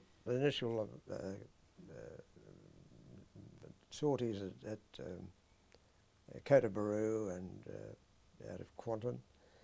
But mostly it was reconnaissance and then occasional bombing attacks on targets that were designated. But of course, when it was reconnaissance wasn't really a big issue when we moved to Sumatra. It was to attack the Japanese shipping coming in to the oil fields. And there were something like 18,000 troops, and we killed a lot of them. Or at least they said we did. We didn't hang about to count. So that was one squadron. 1 and 8. And 08 was there. Yeah. It was towards the end of the Japanese attack, and then they put down these paratroops to capture the airfield. It was then that they said, right, you give your planes to one squadron and you guys get back to Java. Of course, there was always the belief that there would be more planes sent from Australia to Java for us to carry on the good fight. They didn't say, you're out of the war, but when we got there, as each day went by, the reality dawned on us that there weren't going to be any more planes. Although when I left Java and got back to Australia with a group of others, we thought we were going to Darwin to pick up some planes to fly back to Java. Well, we didn't go to Darwin because the skipper of this civil airliner said, no, I can't reach Darwin with these headwinds. I'll take you to Broome. When we got to Broome, as we stepped out of the plane, we looked like scarecrows. We're greeted by a fellow in Major's army uniform, a very red face, remember. And he virtually accused us of being deserters. Fortunately, we had paperwork to prove that we're on legitimate business. But that was the homecoming. You fellas running away from the war. But quickly became apparent there were no planes to go back, available to go back, and they wouldn't have sent them back anyway because the war was already lost. The Japanese had the command of the air, had the command of the seas, and they're rapidly gaining control of the land. So the war was over in strategic terms before we left. And the Dutch Navy, the Dutch Air Force, they fought pretty well, but I don't think the Dutch troops had much interest in fighting a hopeless cause. And I can understand. You see, most of the Dutch in the Netherlands, East Indies, had migrated from Holland. They had their families there, their kids there, and so on. It's one thing to be fighting on foreign soil, but it's a different thing if you've got your missus and your kids there as well. And if you took it fighting the enemy too far, then the victims would be your family. So they became downhearted or disheartened by the turn of events. And they could see that nobody was going to, all this talk about the Americans coming over to save them. Americans had their hands full.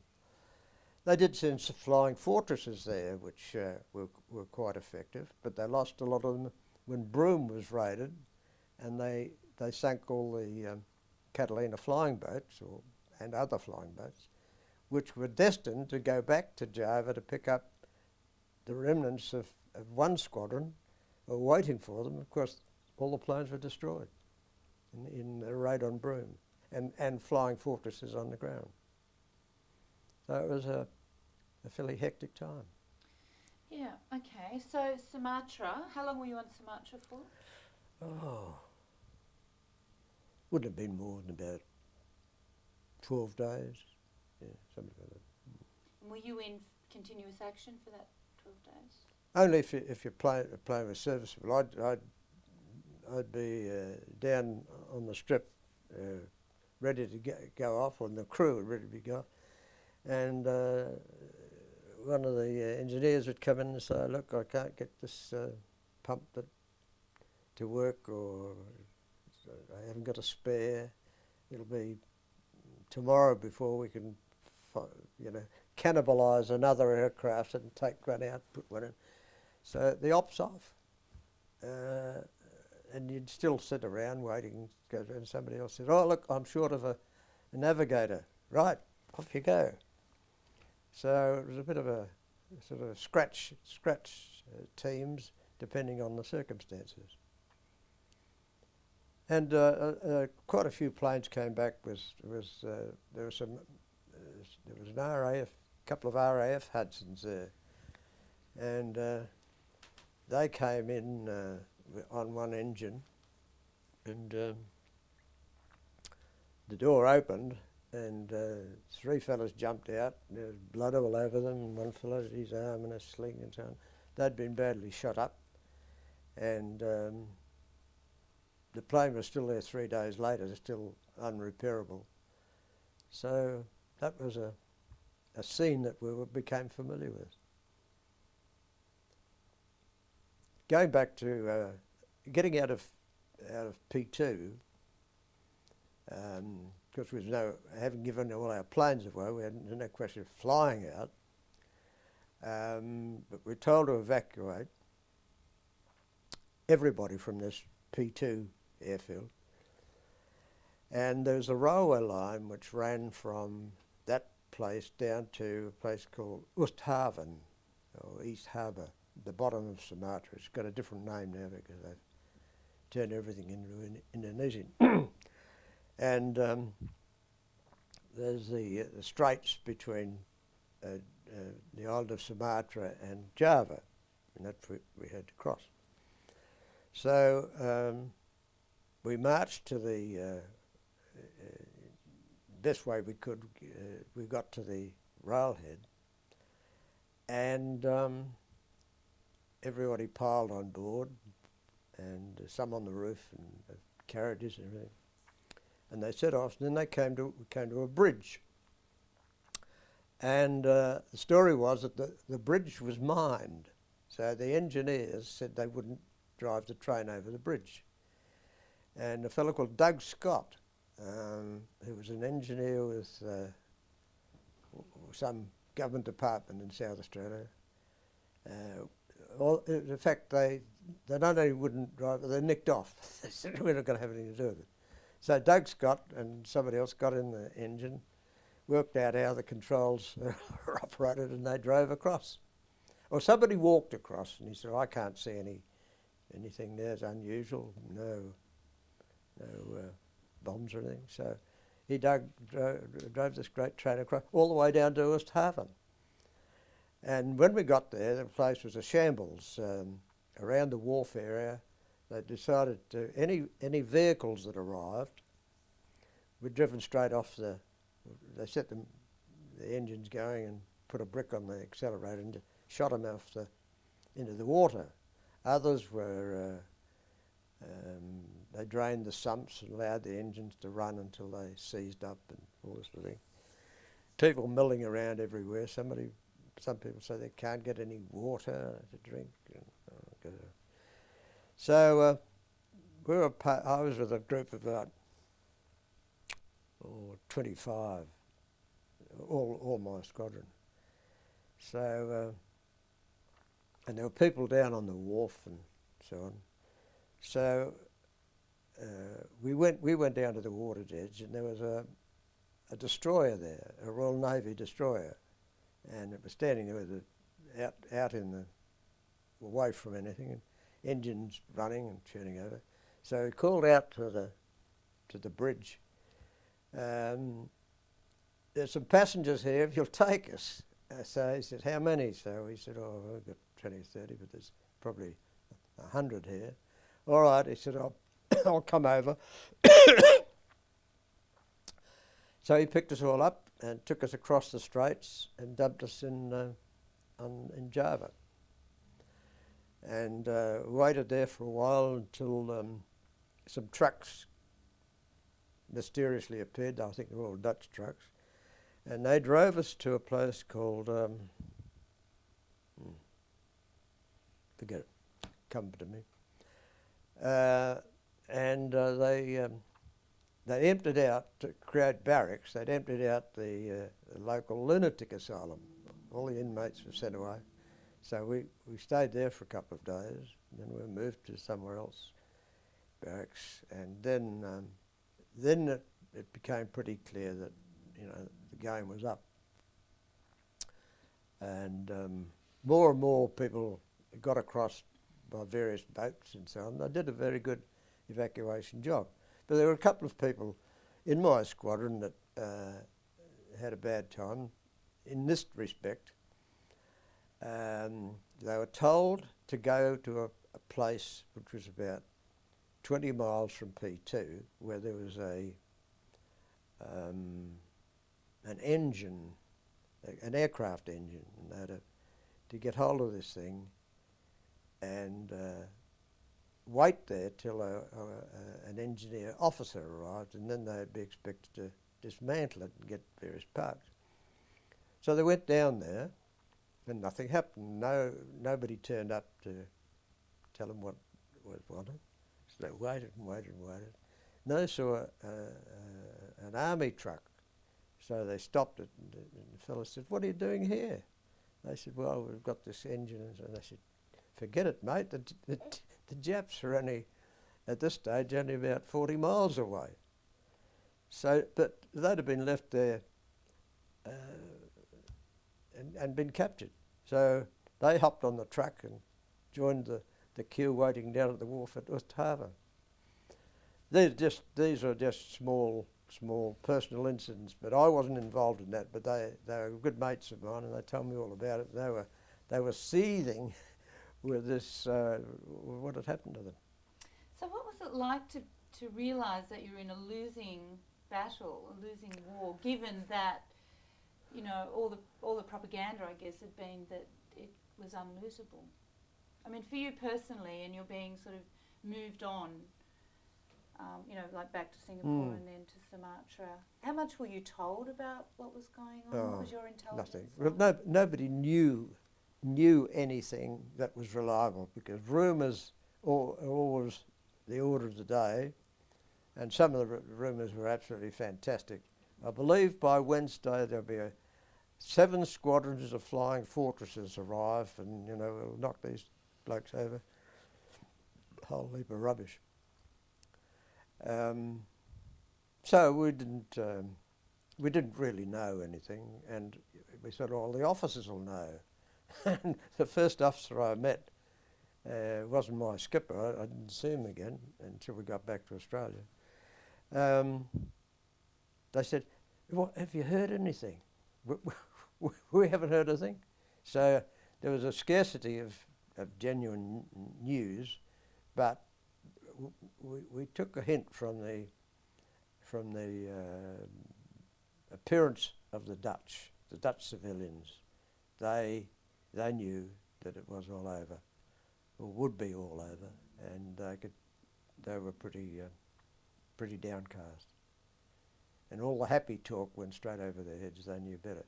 And, you know, people in the Dutch living in Java, they had been through a lot of harassment, not against their persons, but they had relatives in Holland. And when we were in Surabaya on the way to Singapore, there were huge posters around city streets and on walls and so on, inviting, in Dutch, to give generously to the Prince Bernhard Spitfire Fund. And then there were other posters saying, forget Rotterdam never, because Rotterdam was declared an open city, and yet the Germans bombed it and killed thousands and thousands of people. So they had relatives back there, so they had been through psychological damage before the Japs started, and all they could see was disaster. There's Pam back again. So that was the scene, and that's if we knew what was going on, it was a sense of disaster from what we saw around us. So your intelligence section, did you have one? No. That might have been with the headquarters people, and some of the headquarters people were the very last RAF people to leave Singapore Island. And there's 2 or 3 of the survivors written about that, which I've reproduced in my newsletter. But they were lucky to get out. They were in the Cathay building, which is the tallest building in Singapore at that time, and they were able to keep a watch out for bombers and so on, but they really weren't doing any good. And the island at this stage was being shelled. The airfield was being shelled, so it couldn't possibly use them. And they were told that, well, get out. And there's a ship down at the wharf, so get yourself down there. So they went down in a party of about 30, and the ship had sailed. So they went back to the Cathay building, and this happened twice. No ship there. So then somebody said, well, there's another ship coming in. Well, they went down again in the evening, and it was pretty murky because the Japs were still shelling and bombing. And this ship, smallest ship, turned up, and the skipper said that he thought he'd make a last run, but he didn't even know whether the island had been taken by the Japanese. That's how game he was. He just thought he might be able to help. So they all piled on that, and that was the last ship out of Singapore. And these headquarters fellas, mostly medical people, including the medical officer in charge of this group, he died only a few days ago. So they were pretty dicey days, and they said on the way down to the wharf, the scenes were incredible. Buildings bombed, dead bodies lying around, the water supply had been cut off, fire brigade couldn't put the fires out because there was no water pressure, and children wandering around stunned from bombing, losing their parents, and it was horrendous. So, but they remained together, and they very, very fortunately got out. So, and they went to Fremantle, and they were very fortunate at that because they passed through the straits between the 2 islands, as I mentioned before, Sumatra and Java, and it was only the following day that the Japanese fleet found the Allied ships and sank most of them, including the Perth. So they'd been a bit later. They'd have probably been, and other ships. They saw in the distance other ships on fire as they moved away. So they were extremely lucky to get out. But that was, I mention that because that gives you some idea of the chaos that prevailed. And the title of that book, which is written by one of our members, Bon Hall, is Glory in Chaos. And I can tell you there was chaos, not only in physical chaos, but in the command structure and the general inability to appreciate the reality of the situation. Some of the orders of the day that were issued by the Commander-in-Chief on Singapore, when you read them today, you want to burst out laughing because they're so utterly divorced from reality. And some of it was just plain lies to keep people happy in Singapore. They were issuing communiques saying that the Japanese had been, the counterattack had been successfully concluded against the Japanese in Kota-Baru, and they'd been thrown back into the sea.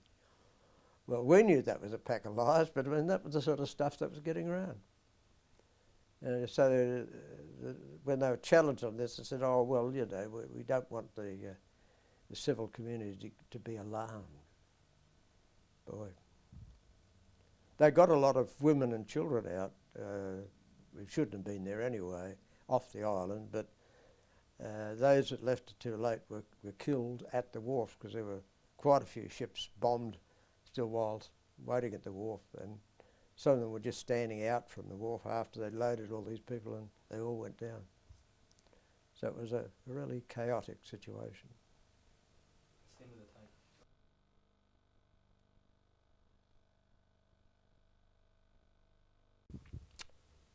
Well, I just took it all in, and it was rather like I was asked by some lasses that we met at the last Anzac Day. They came along to help hold our banner up, you see, because it's a pretty heavy thing, and there's 8 air cadets or girl reservists or something, and they said, you know, about the war and all that, were you frightened? And I said, yeah, of course, everybody's frightened. Well, how did you handle that? And I hadn't thought about that. And I said, well, it's to do with training. If you are well trained and you get into this repetitive business of always doing things the same way, you can do it in the dark and that sort of thing, you fall back on that. You feel some fear, and then you think, now what should I be doing? I know what I should be doing because I've done it and done it and done it. So you keep going over your gear, over your actions, checking on this, checking on the sky, all these things. And of course, you're flying at 200 miles or plus an hour, so you're not looking at the same scene every second, so you keep going over it and over it and over it. The only thing I never conquered was sweaty hands. Your hands sweat even though you're not personally feeling fear, and fear is mostly you feel in your stomach, you just turn over. But once I said, it used to take a few minutes. Once I got back to my routine, what I should be doing, looking for, reporting and so on, that disappeared, and I only had my sweaty hands and keeping my eyes busy. So whatever scene, even though we came back one and they'd bombed the oil tanks at the naval depot, huge plumes of black smoke descended on the island. Even the sight of that wasn't a shock. You expected that there'd be something like that if they were going to bomb us, and that was another piece of bad news, but it didn't overwhelm us. It just said, oh, you know, just another little problem like. And of course, blokes together tend to minimise seriousness. In fact, if you get too serious, somebody says, you know, this fella's losing his marbles. So you've got to joke and actually get a bit of fun out of somebody else's discomfort. And there was plenty of that. You'd said earlier in your training that you had quite a nihilistic attitude. You didn't expect to survive the war. I didn't go looking for it, mind you. I just felt that it was going to be that sort of thing where one was likely to crash or was shot at or killed and so on. and you'd seen it happen to other people, then you thought, well, why am I so confident it would never happen to me? But I didn't brood on it. I just thought, well, it'll happen and somewhere, and I won't make it. Did it cross your mind when you were up in the plane? No.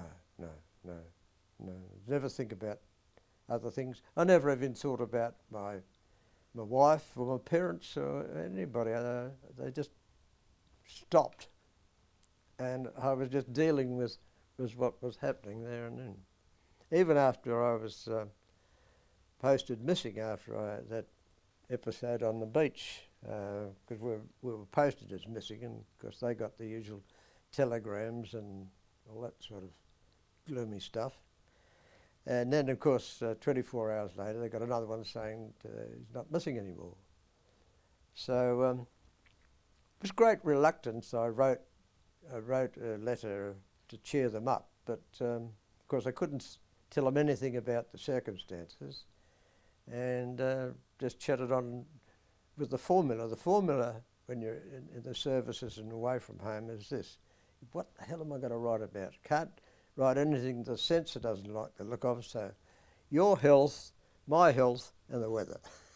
So the rest of the letter was about those mundane things. But I started to tell you about this business at P2 with the food. I don't know, we were supplied with this water buffaloes had been killed, and they used to stew these up, and they're probably nutritious, but very stringy, like chewing string. And then they ran out of dead buffalo, and we lived for about 3 days on pineapples. One thing you can say about a pineapple, no matter how sweet it is, it's got an acid that attacks the corner of your mouth. And after about the second day on a diet of pineapples, every time you smile or laugh, you break open these little sores, and you'd be talking to someone with blood running down from his corner of his mouth, and he'd be watching you doing the same thing. So we got to hate pineapples. When we're on the march to get out of P2 to this thing, so some of us broke off because there was a halt somewhere, and we found a small village that had a shop in it. And we said, God, fancy a shop out here.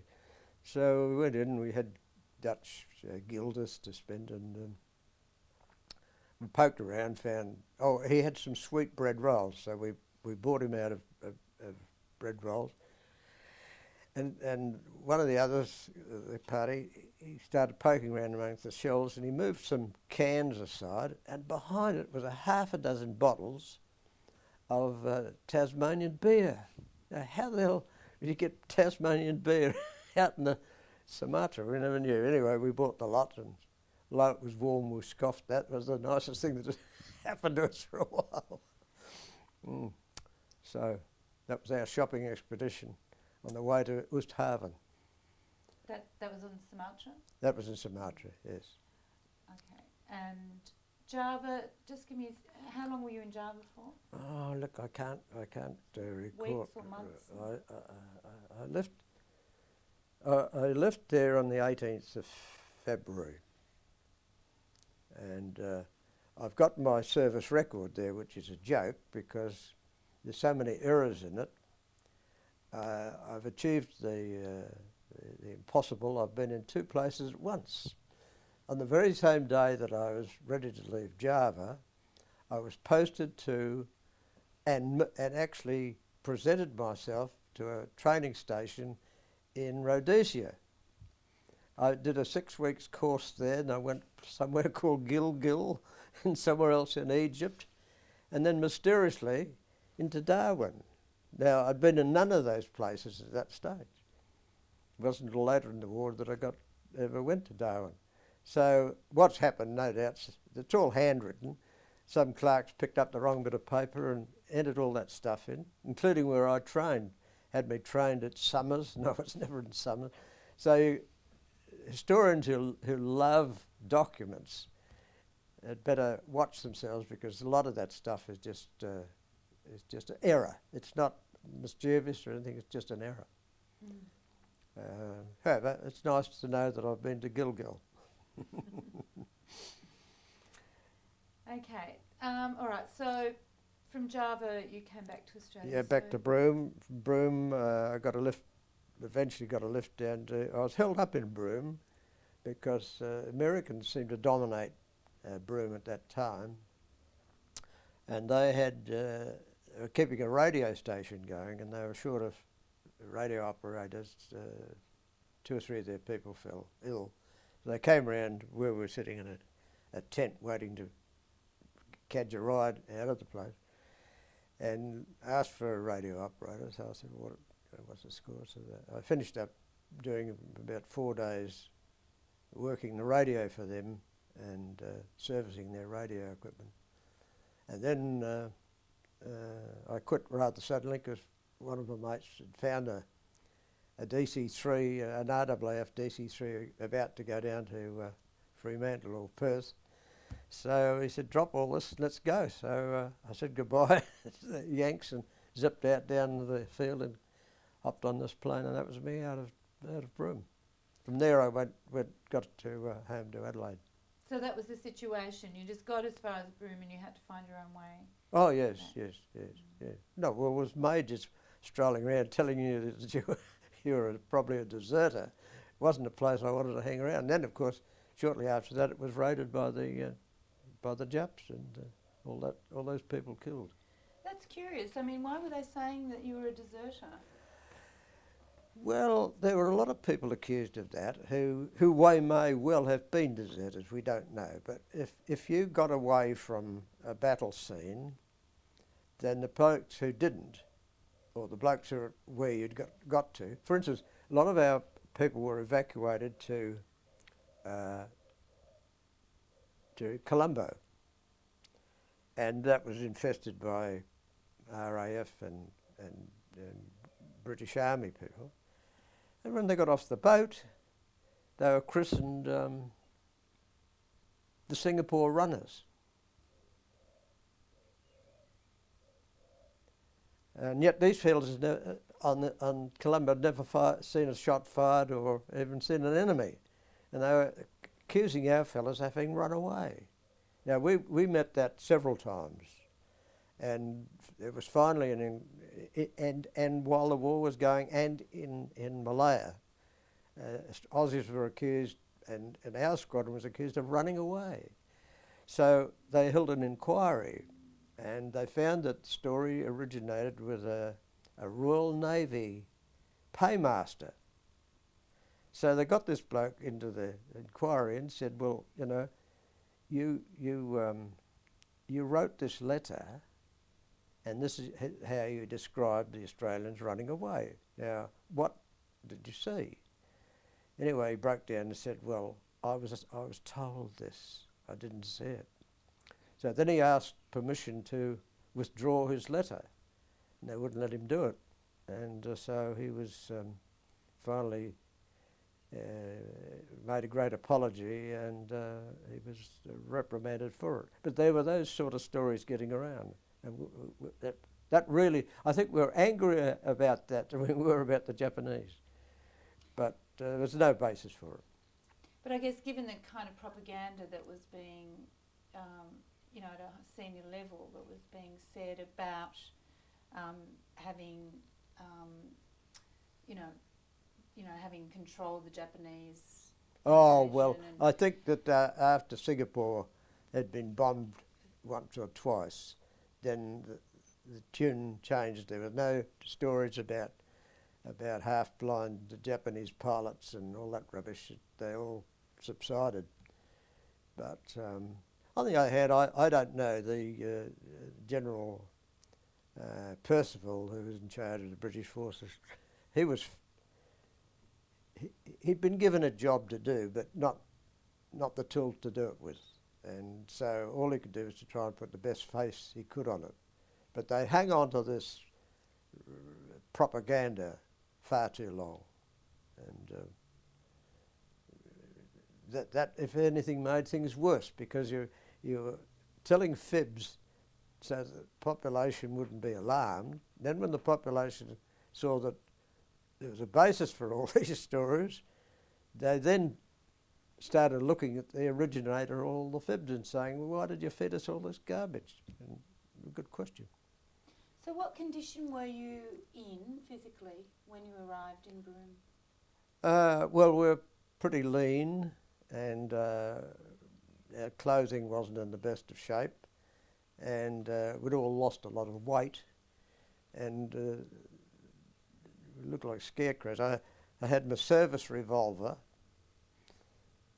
and a tin hat, and that's all I had. They were my only possessions.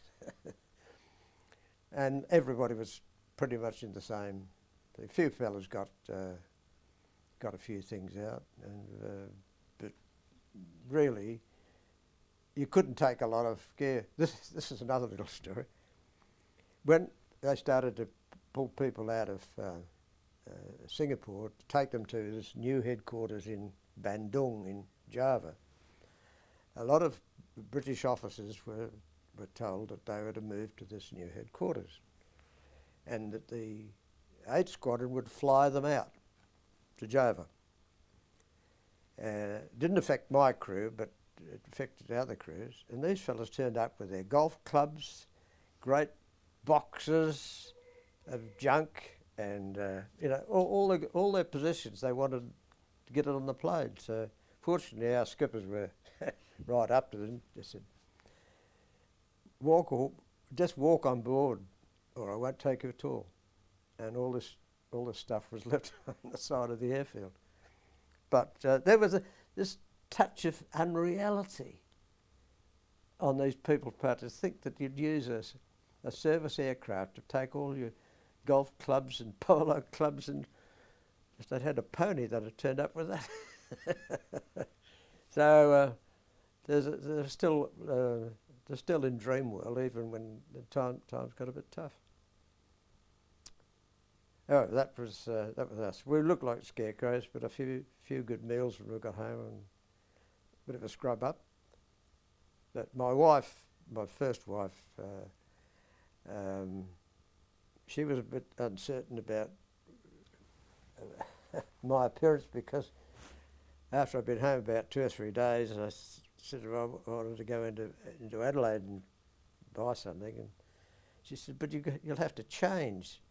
And I said, "What's wrong with me? I've got a tin hat, I've got my revolver." She said, "Yes, but that makes you look conspicuous." So she protested about that. But that's at that stage, the other shocking things were to come back to Australia and discover how out of touch most people were. And the thing that jerked them into reality was the bombing of Darwin. I think that this is a war going on in Europe, and there's another war going on in Singapore, but really it's got nothing to do with us, not very much. And so they just carried on as usual. And then the shocks came when, first of all, the enormous number of Australians who were taken prisoner. That was a great shock. But when they bombed Darwin, even though the government's ability to not disclose how many casualties there were, the words had got out, and suddenly people were aware this is the Australian mainland, it's really been bombed, people have been killed, this must be serious. But I was astonished at how, living with my in-laws at the time, how, they weren't all that much interested in what was happening up there. I couldn't believe it, but that was general. So it was a bit of a shock to come back to that. What were the reports in the media like? Were you able to read any about? No, the most of it was wrong. In that article, the newspaper article that relates to where we're credited with saying various things, that's all baloney. It was the journalists put words into our mouths, and when we got the newspaper with that cutting in it, Jeff Hitchcock, who was a skipper, he was furious, because he'd been made to say things which he'd never would have said, and he sort of made him look absurd. but that's how things were. But when we complained about it, they said, look, mate, this is propaganda in this war is just as important as the truth, or even more so. So let it go through to the keeper. But that was pretty much happening. It was all happy talk. Anything that was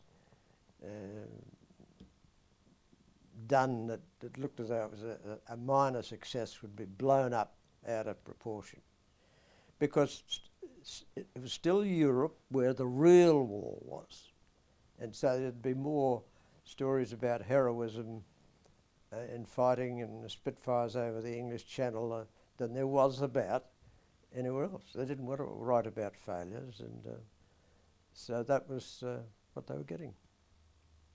And I think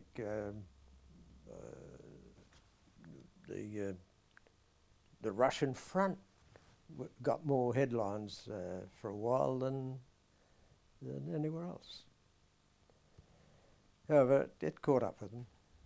So, what was your next posting? Well, I got posted to number 6 Squadron, Hudson's, doing similar work out of Richmond, New South Wales, and our jobs were sea marine reconnaissance and convoy duty, convoying ships going up to the east coast, and there were quite a few of them. And sometimes they had an escort of American destroyers. And we had a bit of trouble with them because their ASDEC equipment would detect whales. We could see the whales. They would signal us saying, we've got a contact.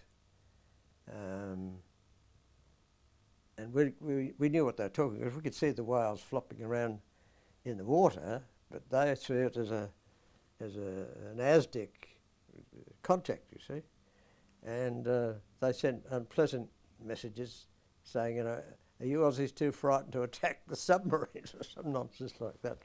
But eventually we were able to persuade them that they were whales on their annual migration up to the Gold Coast somewhere. But they were sort of gung-ho. They were all for dropping depth charges every 5 minutes. They simmered down as they got used to it. But on one of these patrols, we saw the remains of a merchant ship that had been sunk, obviously torpedoed, and for about 3 or 4 acres there was all this floating debris out of the ship, you know, personal things and boxes and so on. The ship had gone down. Then a few days later we saw this submarine, and we couldn't believe it. I mean, it was I don't say the water was glassy, but it was just no breaking waves, just gentle swell rolling like that.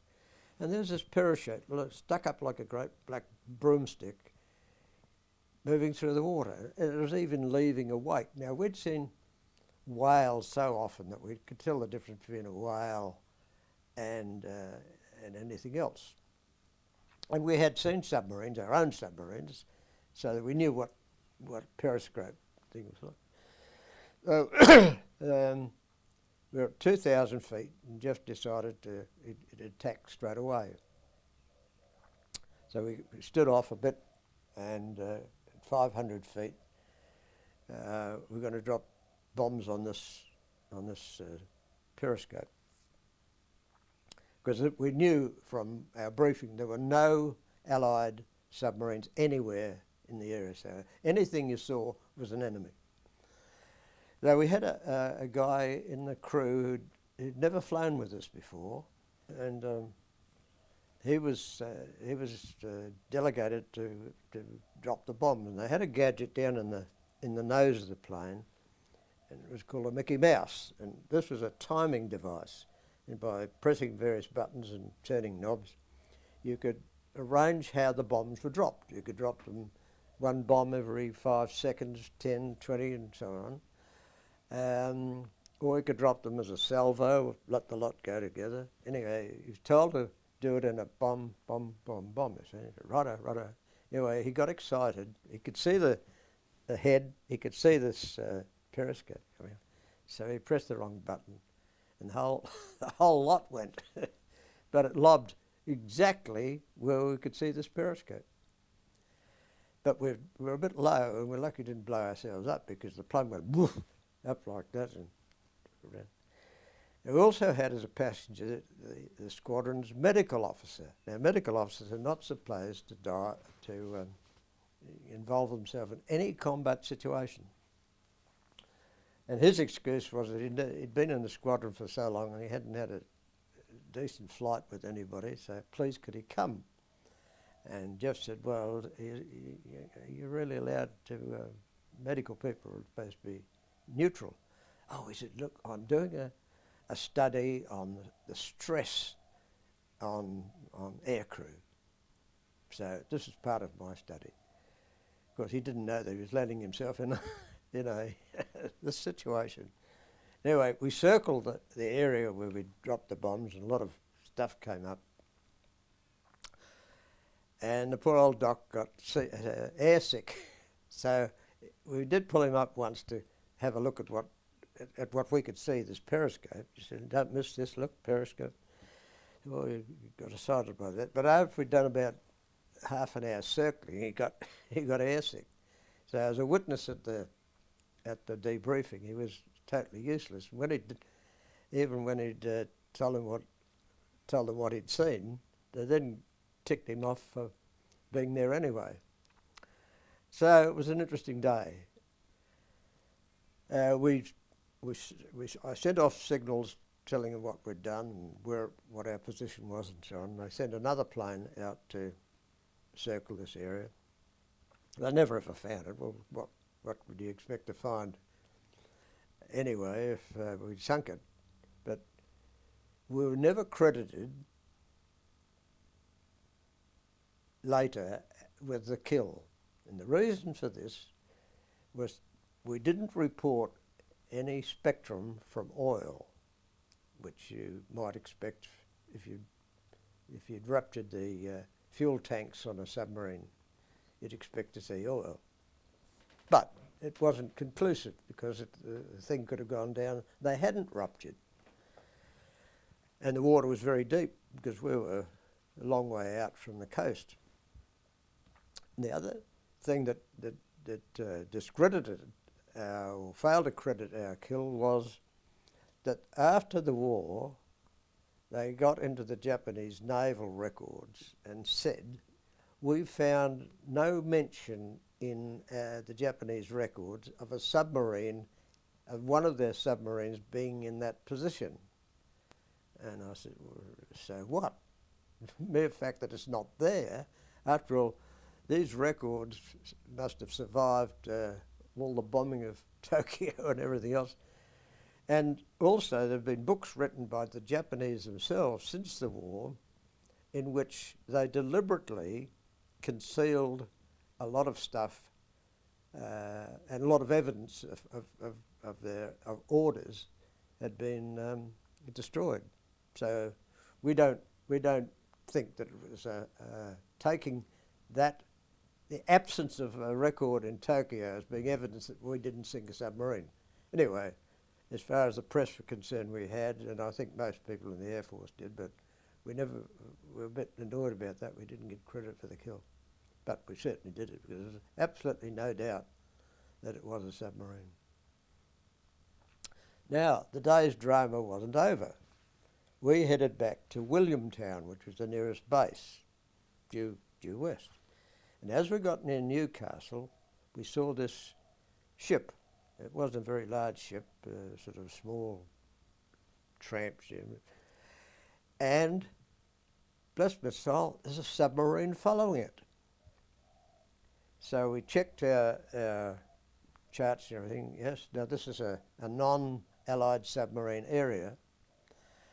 And this was, we could see the conning tower. It was a fair way off. So we bored down on it, and of course the minute we started to make a lot of noise, he went under. So we got to the spot where we last seen him. We had no bombs to drop, So I got the Aldous lamp out and I signalled to the bridge of this little ship, sub following you or something like that. And nothing happened, and I sent it about 3 times, and finally the bloke worked it out. Perhaps he was a bit slow on Morse code. And I've never seen so much black smoke come out of a funnel, and the thing practically lifted out of the water. The thing bored off. Well, we searched and searched the area for the limit of our fuel, and never showed up. But I think that once he spotted where we were being, once he realised he'd been spotted, he got the hell out of it. But that was 2 subs in one day. It was 3 subs, not for us, but it was a Dutch squadron based on Canberra, sank a submarine way out to sea from Canberra. So there were 2 kills in one day. Interesting. Oh, we were very chuffed about that. But there was another silly sidelight on it.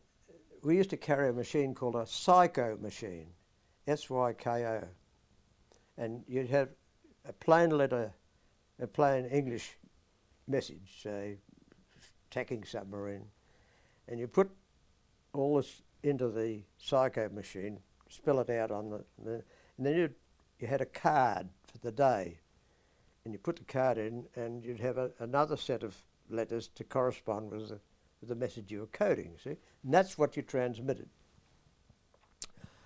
Well, it was received at headquarters at Richmond, and they couldn't understand it. Everybody had forgotten that all these messages are sent with Greenwich Mean Time. So they were using the wrong card, you see. And it took them a while to wake up to what had happened. And then, of course, they started sending us all sorts of instructions on. By the time we'd worked it out, and the time that it had taken them to work it out, they were all irrelevant. So Jeff sent off asked me to send off some ironic responses. But one of the people in the ops room, the fellow that put the wrong card in, was Kingsford Smith, not the one that got lost, of course, but his nephew. So we ribbed him a bit. That was that. Then the next move was we did some weeks. We were in. What alerted all this in the first place was the bombing of Sydney Harbour, the sub-attack. So it was like attacking a beehive. Planes were out everywhere. And we operated from there, and we went up to Brisbane and operated from there doing shipping convoy. Then the squadron was ordered to go to Horn Island, that's up next door to Thursday Island, and then from there we staged up to Port Moresby, and then when the balloon went up at Milne Bay, we moved down there. And we were right in the middle of all the action. At one stage, there are 2 airstrips at Milne Bay. One we were operating on, and the other had got to the stage where the Japs were actually on one side of the strip, and the AIF was on the other. They were shooting at one another across the airfield. That's how close they got. And we were told to bomb the Japanese in different places because you couldn't see anything. It's all jungle underneath. So the army fellows would fire flares, and we had drop bombs 500 feet, or yards probably, 500 yards ahead of the flares. So we'd bomb up, take off, wouldn't even bother to pull the wheels up, fly along the line of flares, drop the bombs, land, bomb up again, and do this. It was just, and all the planes in the squadron were doing the same thing. It was just a flying circus. We never knew whether we hit anything, but the army seemed to be happy about it, so that's what we were going. And it was about this stage that it used to rain terribly up there. Night and day, it was sloshing around and our tents you'd have 2 beds, 2 iron beds in the tent, or if it was a big tent, there would be 4.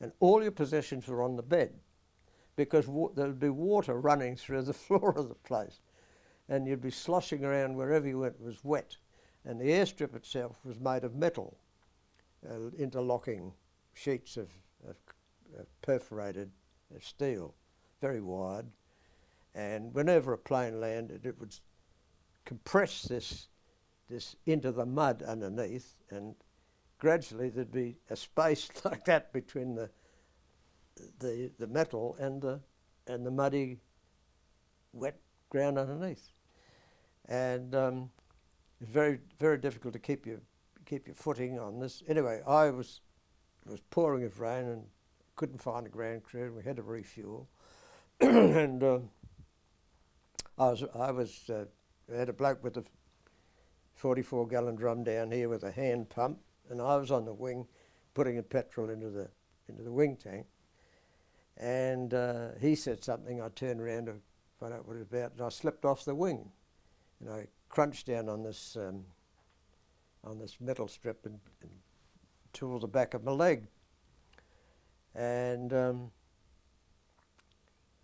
anyway, that became infected, and I also got malaria.